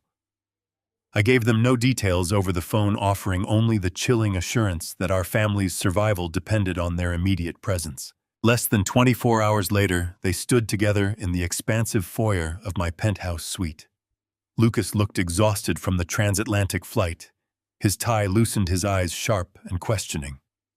Rachel stood beside him, clutching her purse, her face pale with mounting anxiety. They had never seen me operate with such clandestine paranoia. I did not greet them with my usual warm embrace. I simply locked the heavy suite door, engaged the deadbolt, and pointed toward the velvet sofas arranged around the glass table. Sit down, I commanded gently but firmly. Both of you need to brace yourselves. What I am about to show you will completely alter the foundation of your reality. They exchanged a worried glance before taking their seats. I sat opposite them, placing the small audio receiver in the center of the table. I did not offer a preamble. The truth was far too brutal to be delivered gently. I simply reached out and pressed the playback button, forcing them to listen to the unedited raw recording of their mother and aunt sitting in the sunroom. The crisp audio filled the quiet penthouse. Patricia's voice echoed through the speakers, weeping about the stolen $450,000. I watched my children's faces closely. Rachel's hands flew to her mouth in shock as the reality of the embezzlement hit her. Lucas clenched his jaw, his analytical mind calculating the sheer scale of the financial betrayal. But the theft was only the beginning. The recording continued, plunging into the venomous extortion. Monica's voice sliced through the room, demanding $2 million. Then came the catastrophic ultimatum. The threat to expose the twins. The vile confession that Patricia had slept with Daniel, faked an entire medical history of infertility, and orchestrated a fraudulent private adoption to mask her illicit pregnancy. Rachel let out a sharp, choked sob, completely unable to process the magnitude of the lie. Lucas sat completely frozen, his knuckles turning white as he gripped the armrests of the sofa. The color drained entirely from his face, leaving him looking like a ghost. But the tape was not finished. The final agonizing segment played detailing Patricia's master plan to bribe a corrupt neurologist, diagnose me with early-onset dementia, and have me legally committed to a high-security psychiatric facility. They listened to their mother calmly outline her strategy to liquidate my life's work, steal the massive fortune, and leave them with absolutely nothing. When the recording finally ended, a suffocating silence descended upon the penthouse. The air felt thick, heavy with the toxic residue of Patricia's sociopathic deception. Rachel was openly weeping, tears streaming down her face as she mourned the death of the mother she thought she knew. Lucas slowly lowered his head, resting his face in his trembling hands. I waited, giving them the necessary time to absorb the shattering blow. I had prepared myself for the possibility that they might reject me, that the sudden, violent erasure of their biological connection to me might fundamentally alter their feelings. Lucas took a deep, ragged breath and slowly raised his head. His eyes were red, brimming with unshed tears, but they burned with a fierce, unmistakable clarity. He looked directly into my eyes, and in that powerful gaze, I saw the exact same unyielding determination that had built my empire. "You taught me how to ride a bicycle," Lucas whispered, his voice trembling with raw emotion. "You sat up with me for 3 straight nights when I had pneumonia. You taught me how to read a balance sheet, how to lead with integrity, and how to protect the people I love. You are the only father we have ever known, Richard. That woman is dead to us." Rachel moved across the room and threw her arms around my neck, sobbing into my shoulder. "He is right." "Dad," she cried fiercely, holding on to me as if she would never let go. "She is a monster. You are our father. You have always been our father. Blood means absolutely nothing." A profound sense of relief washed over me. The final shadow of doubt evaporated. I held my children tightly, drawing immeasurable strength from their unwavering loyalty. Patricia had tried to use their existence as a weapon to secure her fraudulent life, but she had misunderstood the power of the bond we shared. She had birthed them, but I had raised them. And now we were going to end her reign of terror together. I gently pulled away, wiping the tears from Rachel's cheeks. I looked at Lucas, who was already pulling a notepad and a silver pen from his briefcase. The sorrow in his eyes had been completely replaced by cold, calculating resolve. "We have a massive logistics operation to execute," I said, my voice hardening into the familiar, authoritative tone of a chief executive going to war. "Harrison is drafting the legal documents right now. But we need to ensure that when the trap finally springs, Patricia and Monica have absolutely nowhere to run and nowhere to hide." For the rest of the night, the 3 of us sat around the glass table illuminated only by the glow of our laptops. We systematically mapped out the exact sequence of Patricia's public and financial execution. Lucas utilized his knowledge of the corporate financial structures to identify every single vulnerability Patricia might try to exploit. We isolated the corporate charity accounts she intended to use for the wire transfer, setting up silent digital tripwires that would instantly freeze the capital the moment she attempted to move it. Rachel, utilizing her medical network, began drafting a preemptive legal and medical defense strategy. She connected with 2 highly respected independent neurosurgeons who would immediately evaluate my cognitive health, rendering Dr. Thorne's corrupt diagnosis invalid and legally useless. We documented every single asset, every bank account, and every piece of property, ensuring that Patricia would be entirely cut off from the massive wealth she felt so entitled to steal. We did not sleep a single wink.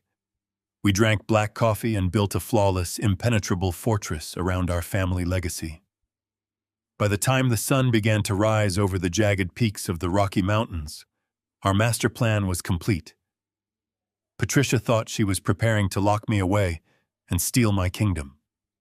She had no idea that the guillotine was already poised directly above her neck. The bright morning sun pierced through the expansive glass windows of the penthouse, casting long, sharp shadows across the floor. Our makeshift war room was littered with legal pads, empty coffee cups, and the grim determination of a family fighting for its very survival. Harrison Reed arrived precisely at 7 in the morning, stepping into the suite with a heavy leather briefcase and the focused demeanor of a legal executioner. I quickly briefed him on the horrific revelations of the previous night by playing the crucial segments of the audio recording. Harrison listened without a single flicker of surprise, his face a mask of stone. When the tape ended, he simply unclasped his briefcase and pulled out a thick stack of pristine, unblemished documents. He looked at Lucas and Rachel, nodding respectfully at their quiet strength, before turning his sharp gaze back to me. "We have an incredibly narrow window of opportunity," Harrison stated, his voice a low, steady rumble. "Patricia has given Monica a hard deadline of Friday noon to wire the $2 million. Furthermore, we do not know exactly when Dr. Thorne intends to formally file his fraudulent medical diagnosis. If that medical power of attorney goes into effect while your name is still attached to your financial empire, she will have the legal authority to freeze us out completely. We must dismantle your ownership before the ink on her fabricated medical evaluation even dries." I leaned forward, resting my hands on the glass table. "Tell me exactly how we sever the rot, Harrison," I instructed. Harrison spread the documents out in a precise, organized grid. "The most devastating weapon we can deploy against a hostile takeover is the complete and total absence of assets," he explained. "We will establish an irrevocable blind trust. By the end of this business day, you will legally transfer your entire estate, your controlling shares in the supply chain corporation, your international logistics hubs, the primary mansion, and every single liquid asset you possess into this newly formed entity. You will retain absolutely zero ownership, zero control, and zero legal connection to the wealth you have spent 40 years building." Harrison paused, letting the immense gravity of the maneuver settle over the room. He looked at my children. "Lucas and Rachel will be named as the sole absolute beneficiaries and the exclusive administrators of the trust. They will hold the keys to the entire kingdom." I looked at my son and daughter. For 35 years, Patricia had manipulated me into believing they were the biological offspring of anonymous strangers, hiding the grotesque truth of her infidelity. Now I was placing the entire weight of my legacy into their capable hands. Lucas stared at the complex legal paperwork, his jaw tight. "Dad, if we execute this transfer, you will technically be destitute," Lucas said softly, his voice thick with concern. "If she somehow discovers this before we spring the trap, you will have absolutely no financial leverage left to protect yourself."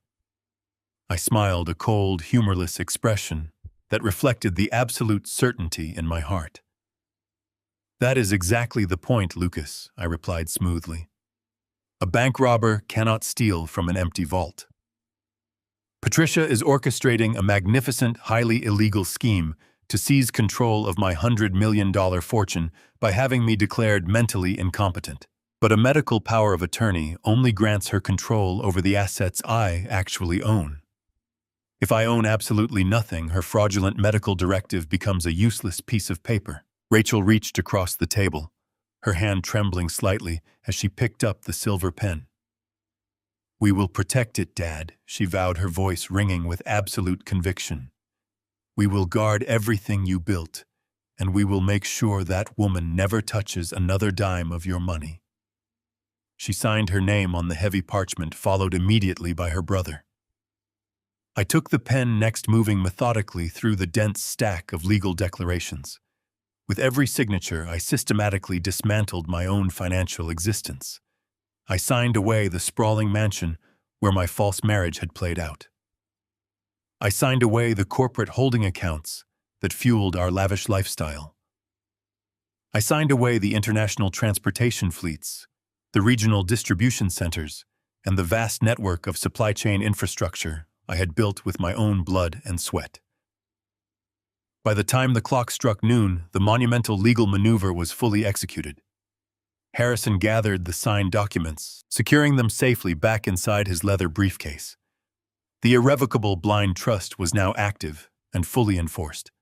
The trap had been perfectly set. Patricia was now legally married to a man who technically owned absolutely nothing in this world. Her entire grand sociopathic design rested on the assumption that I was a billionaire ripe for the plucking. She was completely unaware that she had just spent the last several weeks plotting to steal an empty shell. Harrison nodded briskly and left the penthouse to officially file the paperwork with the federal authorities and the corporate banking institutions. Lucas and Rachel stood up, their faces reflecting a profound mixture of exhaustion and triumphant relief. I instructed them to return to their respective lives, to maintain absolute normalcy, and to prepare themselves for the upcoming weekend.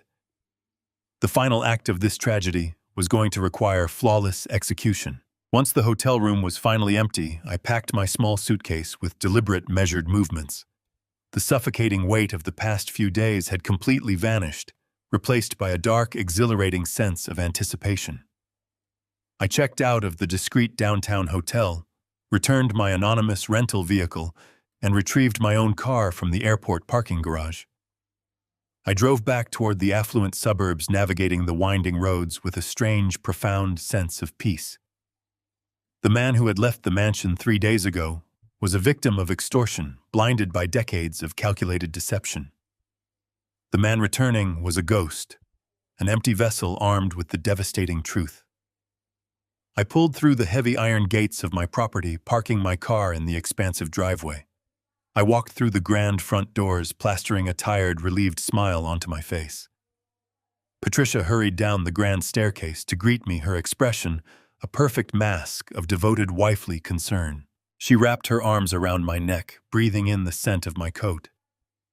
"Oh, Richard," she murmured softly, her voice dripping with artificial sweetness. "I missed you so much. I was so incredibly worried about you and the supply chain crisis in Chicago. Did you manage to fix the terrible bottlenecks?"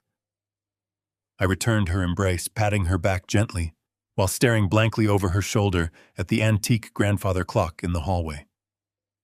"Everything is completely under control now, my love," I replied, my tone smooth and reassuring. "The crisis has been entirely averted. I managed to secure everything just in time." She pulled back, smiling brightly, completely oblivious to the double meaning of my words. "Now," I added gently, "we just need to focus on preparing for the grand birthday party this weekend. I have a strong feeling it is going to be a truly unforgettable celebration." The weekend arrived with a suffocating tension disguised as festive cheer. The grand ballroom of the Denver Country Club was adorned with cascading floral arrangements and shimmering crystal chandeliers, a perfect physical manifestation of the beautiful lie my wife had constructed over 4 decades. I stood near the sweeping mahogany bar, nursing a glass of sparkling water, watching the city elite mingle and laugh. Patricia was circulating through the crowded room, wearing a stunning emerald evening gown that caught the light with every step she took. Her smile was incredibly bright, yet her eyes darted nervously around the venue, searching for a sister who was rapidly descending into complete panic. Friday noon had come and gone. The $2 million Monica desperately needed to pay off her dangerous casino syndicate had not arrived. When Patricia had attempted to discreetly transfer the funds from the corporate charity accounts on Thursday morning, she had undoubtedly hit a massive, impenetrable digital wall. The irrevocable blind trust had swallowed every single asset, leaving her with absolutely zero financial authority. I had spent the last 48 hours watching her frantically dial her private bankers, her face turning pale as she realized the accounts were locked, frozen, or simply no longer in her name. She had tried to conceal her terror from me, masking her frantic phone calls as urgent charity business, completely unaware that I knew she was suffocating. And now the consequences of that missing money were walking directly through the heavy brass doors of the ballroom. Monica did not bother checking her coat. She barged into the elegant reception wearing a disheveled trench coat over dark slacks, looking completely out of place among the tuxedoed executives and bejeweled socialites. Her face was flushed, her jaw clenched tight, and her eyes burned with a reckless, destructive fury. She had warned Patricia that she had absolutely nothing left to lose, and she was clearly here to deliver on that terrible promise. I watched as Patricia spotted her sister. The color drained entirely from my wife's face, leaving her looking like a beautifully dressed ghost. Patricia abandoned her conversation with the mayor's wife and rushed across the polished dance floor, grabbing Monica by the elbow, desperately trying to pull her toward a secluded hallway. But Monica violently yanked her arm away. The sudden aggressive movement caught the attention of several nearby guests. The low hum of sophisticated conversation began to falter, replaced by the distinct, sharp silence of impending scandal. I placed my water glass onto the polished bar and began walking deliberately toward the center of the room. I did not rush. I moved with the calm, measured stride of a man who held all the cards. Lucas and Rachel were standing near the string quartet, their eyes locked on me, waiting for the signal we had agreed upon during our long night in the penthouse. They knew exactly what was about to happen. As I approached the two sisters, Monica's rage boiled over. She shoved Patricia aside and lunged directly at me. Her hand swung through the air with astonishing speed. The sharp, stinging slap echoed across the grand ballroom like a gunshot. The physical force of the strike turned my head to the sit. A crystal champagne flute slipped from a waiter's tray nearby, shattering into 100 glittering pieces against the marble floor. The music abruptly stopped. 200 of my closest friends, colleagues, and business partners fell into a stunned, absolute silence. No one moved. No one dared to breathe. "You arrogant, selfish bastard!" Monica screamed, her voice tearing through the quiet room, completely devoid of any social restraint. "You think you can just cut off the money and walk away? You think you can leave me to the wolves while you celebrate your miserable life?" Patricia grabbed Monica from behind her face, contorted in absolute terror. "Stop it, Monica, please!" Patricia begged, her voice a frantic, desperate whisper that carried across the silent crowd.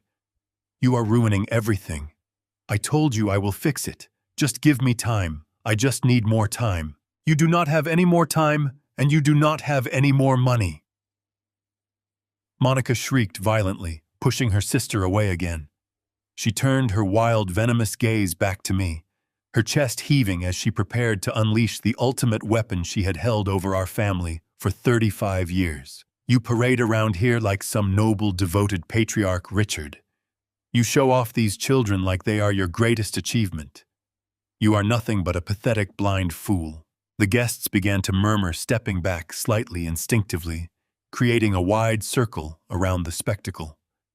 I felt the stinging heat radiating from my cheek, but I did not rub the mark. I stood perfectly still, maintaining a cold, unyielding posture. "Tell them, Richard," Monica demanded, pointing a trembling finger directly at my chest. "Tell all your rich friends the truth about your perfect family. Or maybe I should tell them. Maybe I should tell everyone in this room that you are a fake father. Tell them that Lucas and Rachel are not adopted orphans. Tell them they are the bastard children of your beloved wife and my former fiancé. Tell them you have been raising another man's children for your entire life because Patricia is a lying, cheating whore." A collective gasp ripped through the ballroom. Several women covered their mouths in pure shock. I saw Harrison Reed standing near the entrance, his arms crossed over his chest, watching the detonation with the cool detachment of an executioner. Lucas and Rachel stood perfectly still, their faces betraying absolutely no emotion, their unwavering loyalty acting as my impenetrable shield. Patricia collapsed onto her knees, covering her face with her trembling hands, sobbing uncontrollably. The elegant facade she had maintained for 4 decades had just been violently ripped away, leaving her exposed, ruined, and completely destroyed in front of the entire Denver elite. The silence that followed Monica's horrific proclamation was incredibly heavy, practically suffocating the air out of the grand venue. Every single eye in the room was locked firmly onto me, waiting to see how the great Richard Stanton would react to the complete obliteration of his manhood and his marriage. I looked down at Patricia weeping on the marble floor. I looked at Monica panting heavily, her eyes wide with the adrenaline of her destructive confession. The venom she had just spit was designed to completely break me, to humiliate me into submission. But she did not realize that I had already processed the grief. She did not know that the children she sought to weaponize were standing right behind me, fully aware and entirely united against her. I felt a slow, dark smile spread across my face. It was not a smile of joy, but one of absolute, terrifying victory. I reached into my tuxedo pocket, pulled out a pristine white silk handkerchief, and gently dabbed the stinging red mark on my cheek. I folded the fabric carefully and placed it back into my pocket before looking directly into Monica's horrified eyes. I took a deep, steadying breath and raised my voice so that it resonated clearly and powerfully across the entire breathless ballroom, reaching the ears of every single guest, colleague, and family member present. "Thank you, Monica," I stated, my tone smooth, resonant, and completely devoid of fear. "You just saved me the trouble of making an announcement." I raised my right hand, lifting 2 fingers in a sharp gesture toward the glass booth at the far end of the ballroom. Inside that darkened enclosure, an audio technician had been waiting for this precise signal for 2 hours. The string quartet had stopped playing, packing their instruments, and slipping out the side doors just as I instructed. The suffocating silence was broken by a sharp crackle that echoed from the massive surround sound speakers positioned in all 4 corners of the ceiling. The Denver elite 200 of the wealthiest individuals in the city instinctively looked up at the ceiling, completely confused by the sudden auditory intrusion. Patricia froze, her tear-stained face snapping upward as a look of sheer, unadulterated panic washed over her features. She recognized the acoustic hiss. It was the exact background noise of our own sunroom. Then the undeniable, crystal-clear sound of her very own voice filled the expansive ballroom, commanding the absolute attention of every single person present. "Wait," the disembodied voice of my wife commanded, echoing with terrifying clarity. "Do not walk out that door yet, Monica. I told you I have a plan to secure everything. You will get your $2 million by Friday." A collective murmur of confusion rippled through the crowd of distinguished guests. They exchanged bewildered glances, their champagne flutes trembling in their hands. Patricia let out a strangled, breathless shriek. She scrambled up from the polished marble floor, her high heels slipping wildly as she lunged toward the center of the room. "Richard, stop this.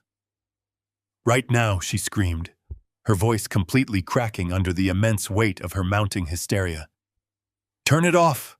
Turn it off immediately!" But I simply took a slow step backward, crossing my arms over my chest and watching her flail. 2 burly, broad-shouldered security guards men I had personally vetted and positioned for this exact moment seamlessly stepped out from the shadows of the catering corridor. They smoothly blocked Patricia's frantic path toward the audio booth, standing like immovable stone pillars. The recording continued to play entirely unbothered by her desperate, pathetic screams. The crowd listened in captivated, horrified fascination as the audio captured Monica questioning how Patricia intended to generate the extortion money without me noticing. Because Richard is not going to be in any position to manage his finances, his company, or his own life much longer. The recorded voice of Patricia answered smoothly. The chilling clinical register of her voice sent a visible shudder through the assembled guests. The mayor, standing just a few feet away, lowered his drink, his face pale with absolute disbelief. Several prominent board members from my supply chain corporation stared at the ceiling, their mouths hanging open in sheer shock. They were listening to the woman who had played the gracious hostess for 4 decades openly plot the absolute destruction of their chief executive. You see, the recording continued bouncing off the gilded walls. "I have been laying the groundwork for this for the past 6 weeks. Have you noticed how Richard has been slipping lately? How he has been misplacing his car keys, forgetting the dates of our dinner reservations?" The audible gasps from the audience grew louder, multiplying, as the sinister narrative unfolded. The people in this room knew me as a sharp, relentless, and completely lucid businessman. Hearing my wife fabricate a story of cognitive decline to exploit my supposed vulnerability was a level of sociopathic cruelty that defied their comprehension. But the worst was yet to come. The audio track seamlessly shifted, bringing Monica's harsh, aggressive tone to the forefront. It plunged directly into the darkest, most heavily guarded secret of Patricia's fraudulent existence. "You are going to pay me," Monica's recorded voice spat, dripping with pure venom. Because if you do not wire that money, I am going to march into Richard's office and tell him the absolute truth about his precious miracle twins. I am going to tell him that Lucas and Rachel are not adopted. I am going to tell him that they are the biological product of you spreading your legs for Daniel while Richard was out building his empire. The entire ballroom seemed to completely lose oxygen. The sheer devastating brutality of the confession struck the crowd like a physical blow. The socialites who had spent years praising Patricia's noble, selfless decision to adopt orphans now stared at her with expressions of profound, unmasked disgust. All eyes instinctively darted toward Lucas and Rachel, fully expecting my children to crumble under the catastrophic weight of their shattered identities. But my twins did not flinch. They stood incredibly tall, their postures radiating a fierce, unbreakable strength. Lucas rested his hand protectively on his sister's shoulder, his jaw set in stone. Rachel stared directly at the woman who had birthed them, her eyes completely devoid of any affection, reflecting only a chilling, absolute contempt. Their unwavering stoic reaction sent a powerful, undeniable message to every single guest in the room. They already knew the truth, and they stood entirely with me. Patricia realized the devastating reality of their unyielding gaze. She saw that her children were not shocked victims, but willing participants in her orchestrated downfall. A guttural, animalistic wail ripped from her throat. She spun around, frantically searching the faces of her closest friends, her country club companions, the wives of my executive board. She was looking for a single shred of sympathy, a single hand reaching out to offer comfort. But she found absolutely nothing there. The women she had hosted for lavish charity luncheons turned their faces away, completely repulsed by the monstrous deception they were witnessing. The men who had respected her as a devoted matriarch now looked at her as if she were a venomous snake. The audio recording relentlessly pressed forward, plunging into the final horrific details of her master plan. The speakers broadcast her chilling arrangement with the corrupt neurologist Dr. Thorne. The crowd listened in absolute, horrified silence as Patricia confidently detailed her strategy to secure an ironclad medical directive, a document designed to legally categorize me as a severe danger to myself. She outlined her intention to forcibly commit me to a high-security memory care facility, hidden deep within the mountains, completely severing my access to the outside world, my lawyers, and my freedom. The sheer terrifying magnitude of her intended cruelty hung heavily in the stagnant air.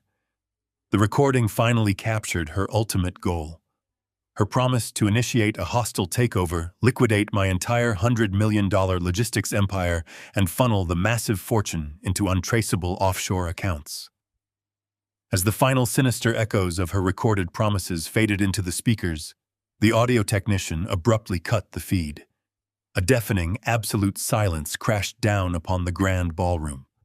The complete destruction of Patricia's meticulously crafted facade was now absolutely permanent. Stripped of her lies, entirely abandoned by her social circle, and fiercely rejected by the children she had used as pawns, Patricia's knees simply buckled beneath her.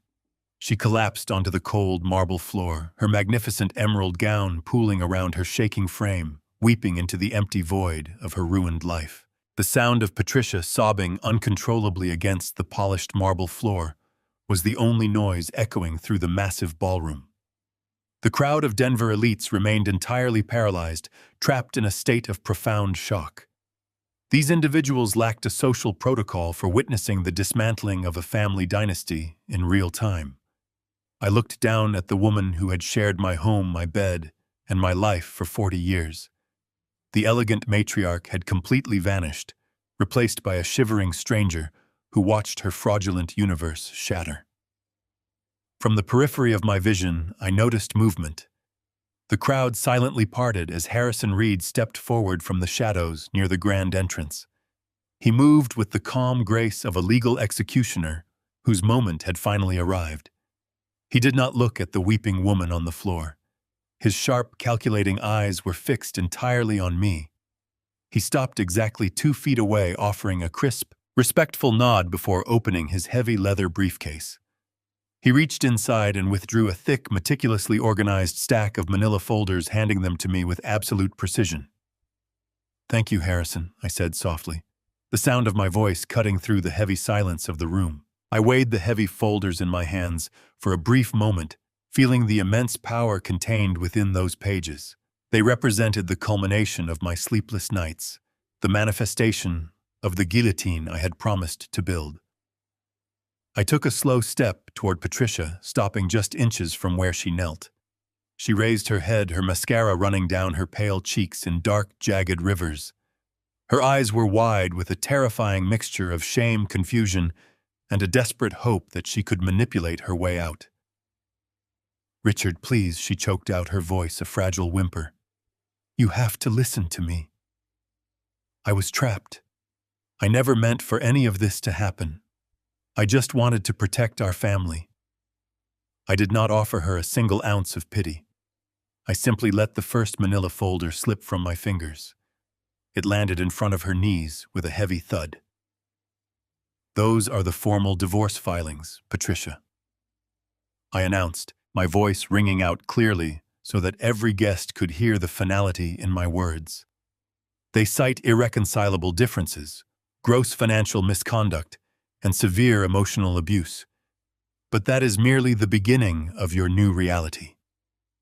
I let the second folder drop. It landed directly on top of the first, the crisp white pages spilling onto the polished marble. "That is a comprehensive asset freeze." I continued, my tone completely devoid of any mercy. "It covers every bank account, investment portfolio, and credit line you have ever had access to. Your platinum cards have already been declined. Your access to the corporate charity funds was permanently revoked 48 hours ago." Patricia stared at the documents, her breathing becoming shallow and erratic. "But the house," she stammered, her eyes darting frantically. "The estate. I am legally entitled to half of everything we built."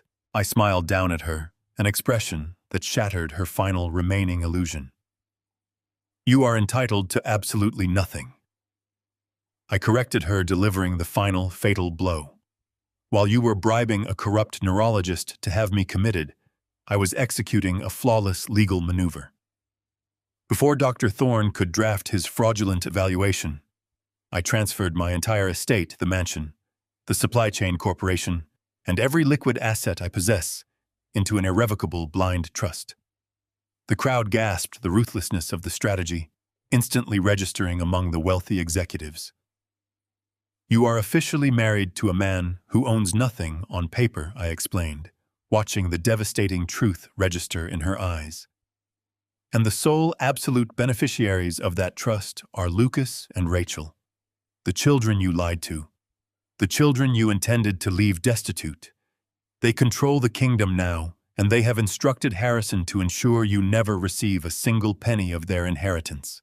Patricia let out a breathless, agonizing gasp, physically recoiling as the absolute finality of her ruin finally crushed her spirit.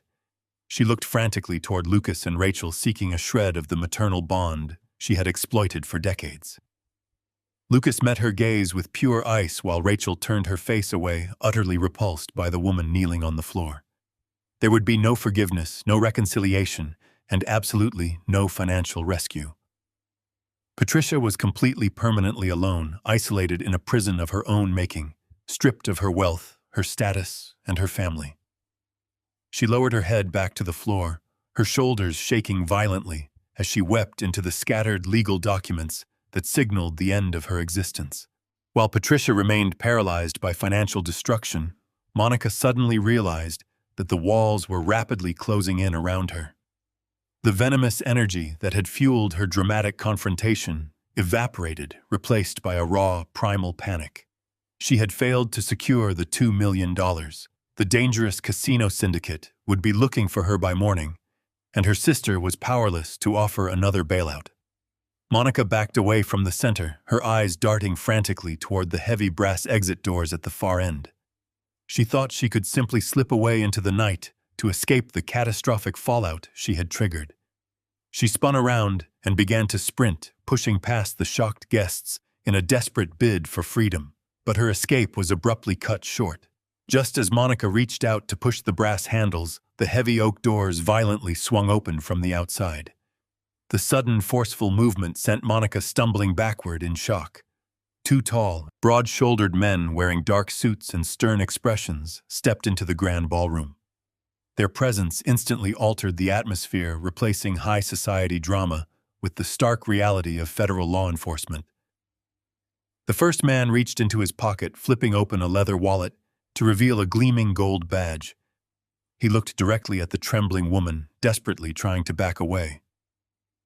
Monica Evans, the federal agent, stated, his voice a deep, authoritative rumble that commanded absolute compliance.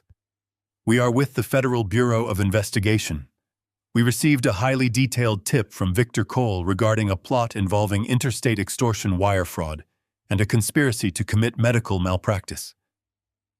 Monica froze completely, her eyes wide with sheer terror. Victor had finally delivered on his promise. Recognizing the impending collapse of their blackmail scheme, the private investigator had contacted the authorities to save himself, handing them the evidence they needed. The second federal agent stepped forward, pulling a pair of heavy steel handcuffs from his belt.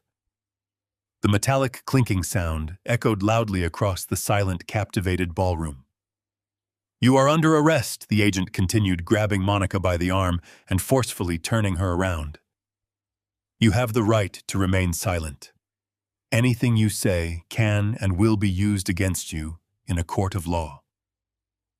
I stood near the center of the room, flanked by my loyal children and my brilliant attorney, watching with profound satisfaction as the cold steel snapped securely around Monica's wrists, sealing her fate forever. The click of the steel handcuffs locking around Monica's wrists shattered the paralysis that held Patricia captive.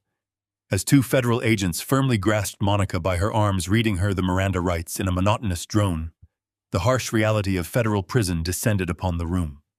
Monica thrashed wildly against the agents, her face contorted, screaming profanities that echoed off the crystal chandeliers. But her struggles were entirely useless against the disciplined strength of the federal authorities.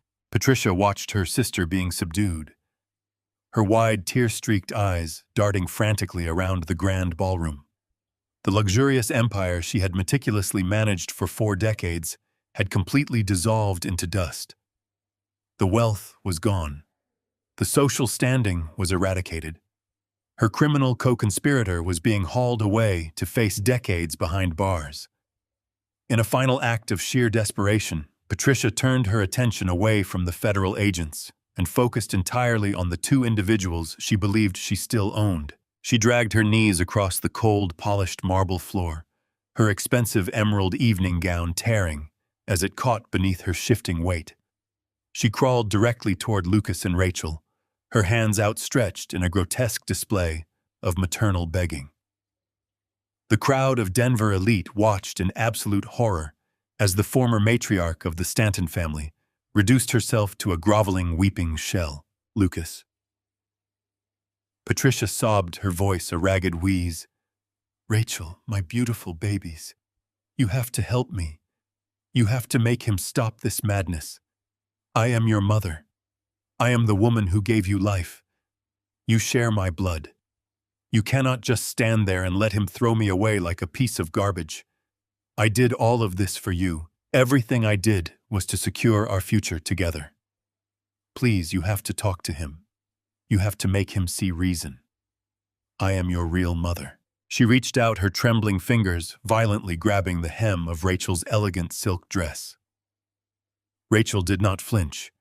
She did not step back. She stood completely still, looking down at the woman kneeling at her feet with an expression of absolute, unadulterated ice. The compassionate pediatrician who spent her life saving fragile children was entirely gone. In her place stood a formidable woman who had just watched her biological history unravel into a disgusting tapestry of infidelity and extortion. Rachel slowly reached down and firmly pried Patricia's desperate fingers off her dress, dropping the woman's hand as if it were diseased flesh. The silence in the ballroom sounded like a thunderclap. "You did not do any of this for us," Rachel stated, her voice slicing through the heavy air with chilling precision. "You did this entirely for yourself. You lied to the only man who ever truly loved us. You manipulated his desire for a family, and you used our very existence as a shield to protect your disgusting secrets. You didn't just betray our father. You sold us out to protect your own filth. Don't ever call us your children again." Patricia gasped, clutching her chest as if physically struck. "Rachel, please," she whimpered, fresh tears streaming down her ruined makeup. "The man standing right beside me is our father," Rachel commanded, stepping closer to her brother. "He raised us. He protected us. He shaped us into the people we are today. You are absolutely nothing to us but a biological accident and a convicted fraud. We are the sole administrators of the blind trust, and I promise you on my life that you will never see a single penny of the Stanton fortune. You are dead to us."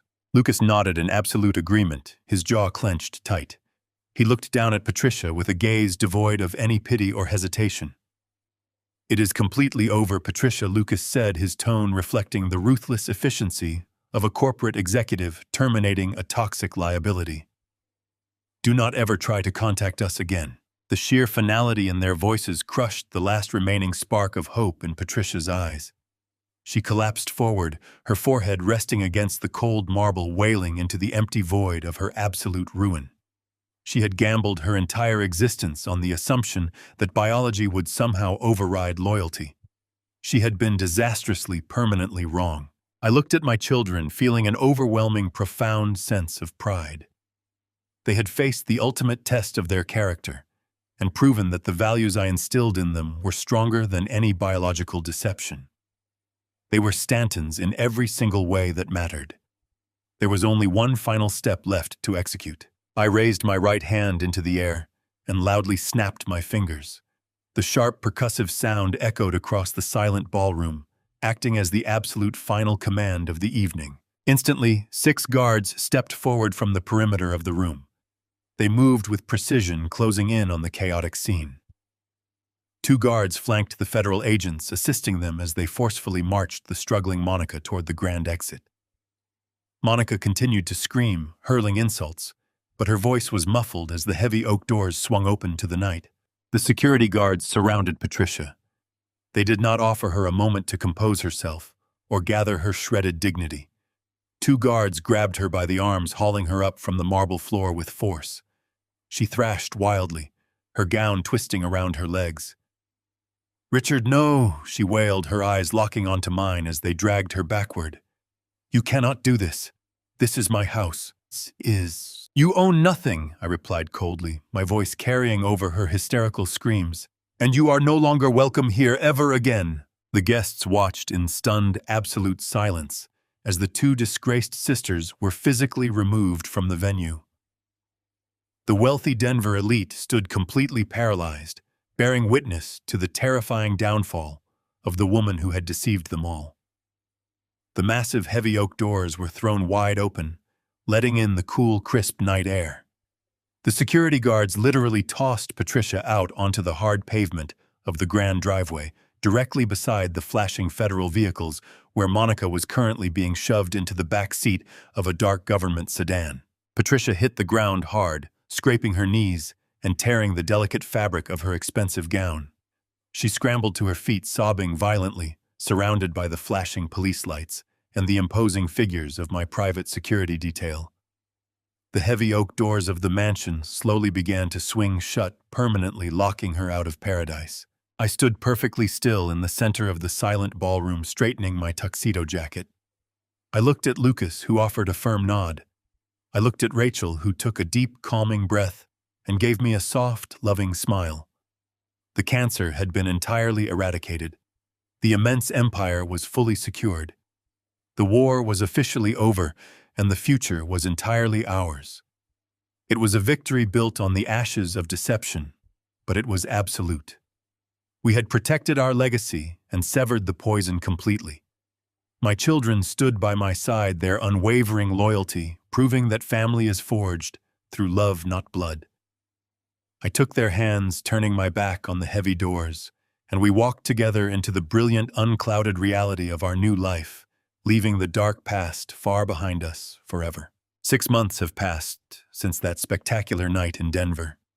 The dust from the catastrophic collapse of my former life has completely settled. The frantic media speculation faded, the relentless corporate gossip ceased, and the federal indictments against Patricia and Monica were swiftly handed down. I am currently sitting on the polished teak deck of my private yacht, anchored peacefully in the warm, crystal-clear waters of the Florida Keys. The late afternoon sun is slowly setting over the vast ocean, casting a brilliant array of orange and gold light across the gentle waves. The air is incredibly light, carrying the salty breeze and the soothing sound of the water lapping against the hull. I lean back in my comfortable chair, closing my eyes for a brief moment, to absorb the profound tranquility that now defines my everyday existence. For 40 years, I lived in a meticulously constructed state of high alert, navigating the treacherous waters of corporate warfare while unknowingly sleeping next to the enemy. Today, the heavy armor I wore for decades has finally been removed. I open my eyes and look toward the bridge of the yacht. Lucas is standing at the helm, his hands resting confidently on the steering wheel.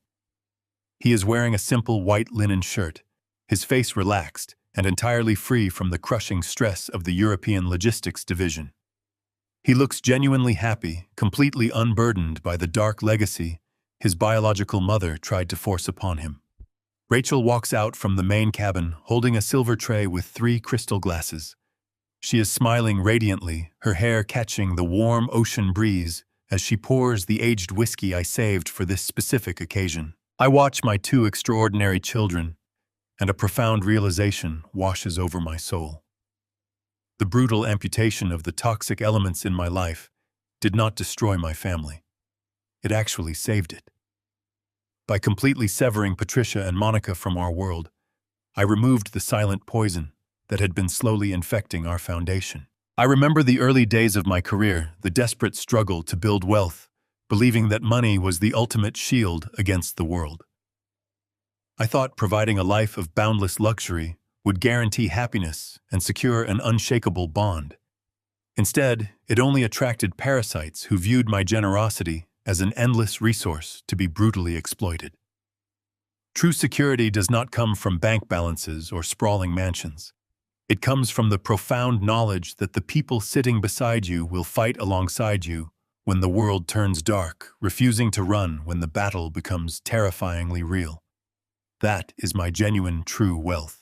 Patricia is currently awaiting her federal trial, entirely stripped of her wealth and her carefully manufactured socialite status. Her attempts to appeal the irrevocable blind trust were instantly dismissed by the courts.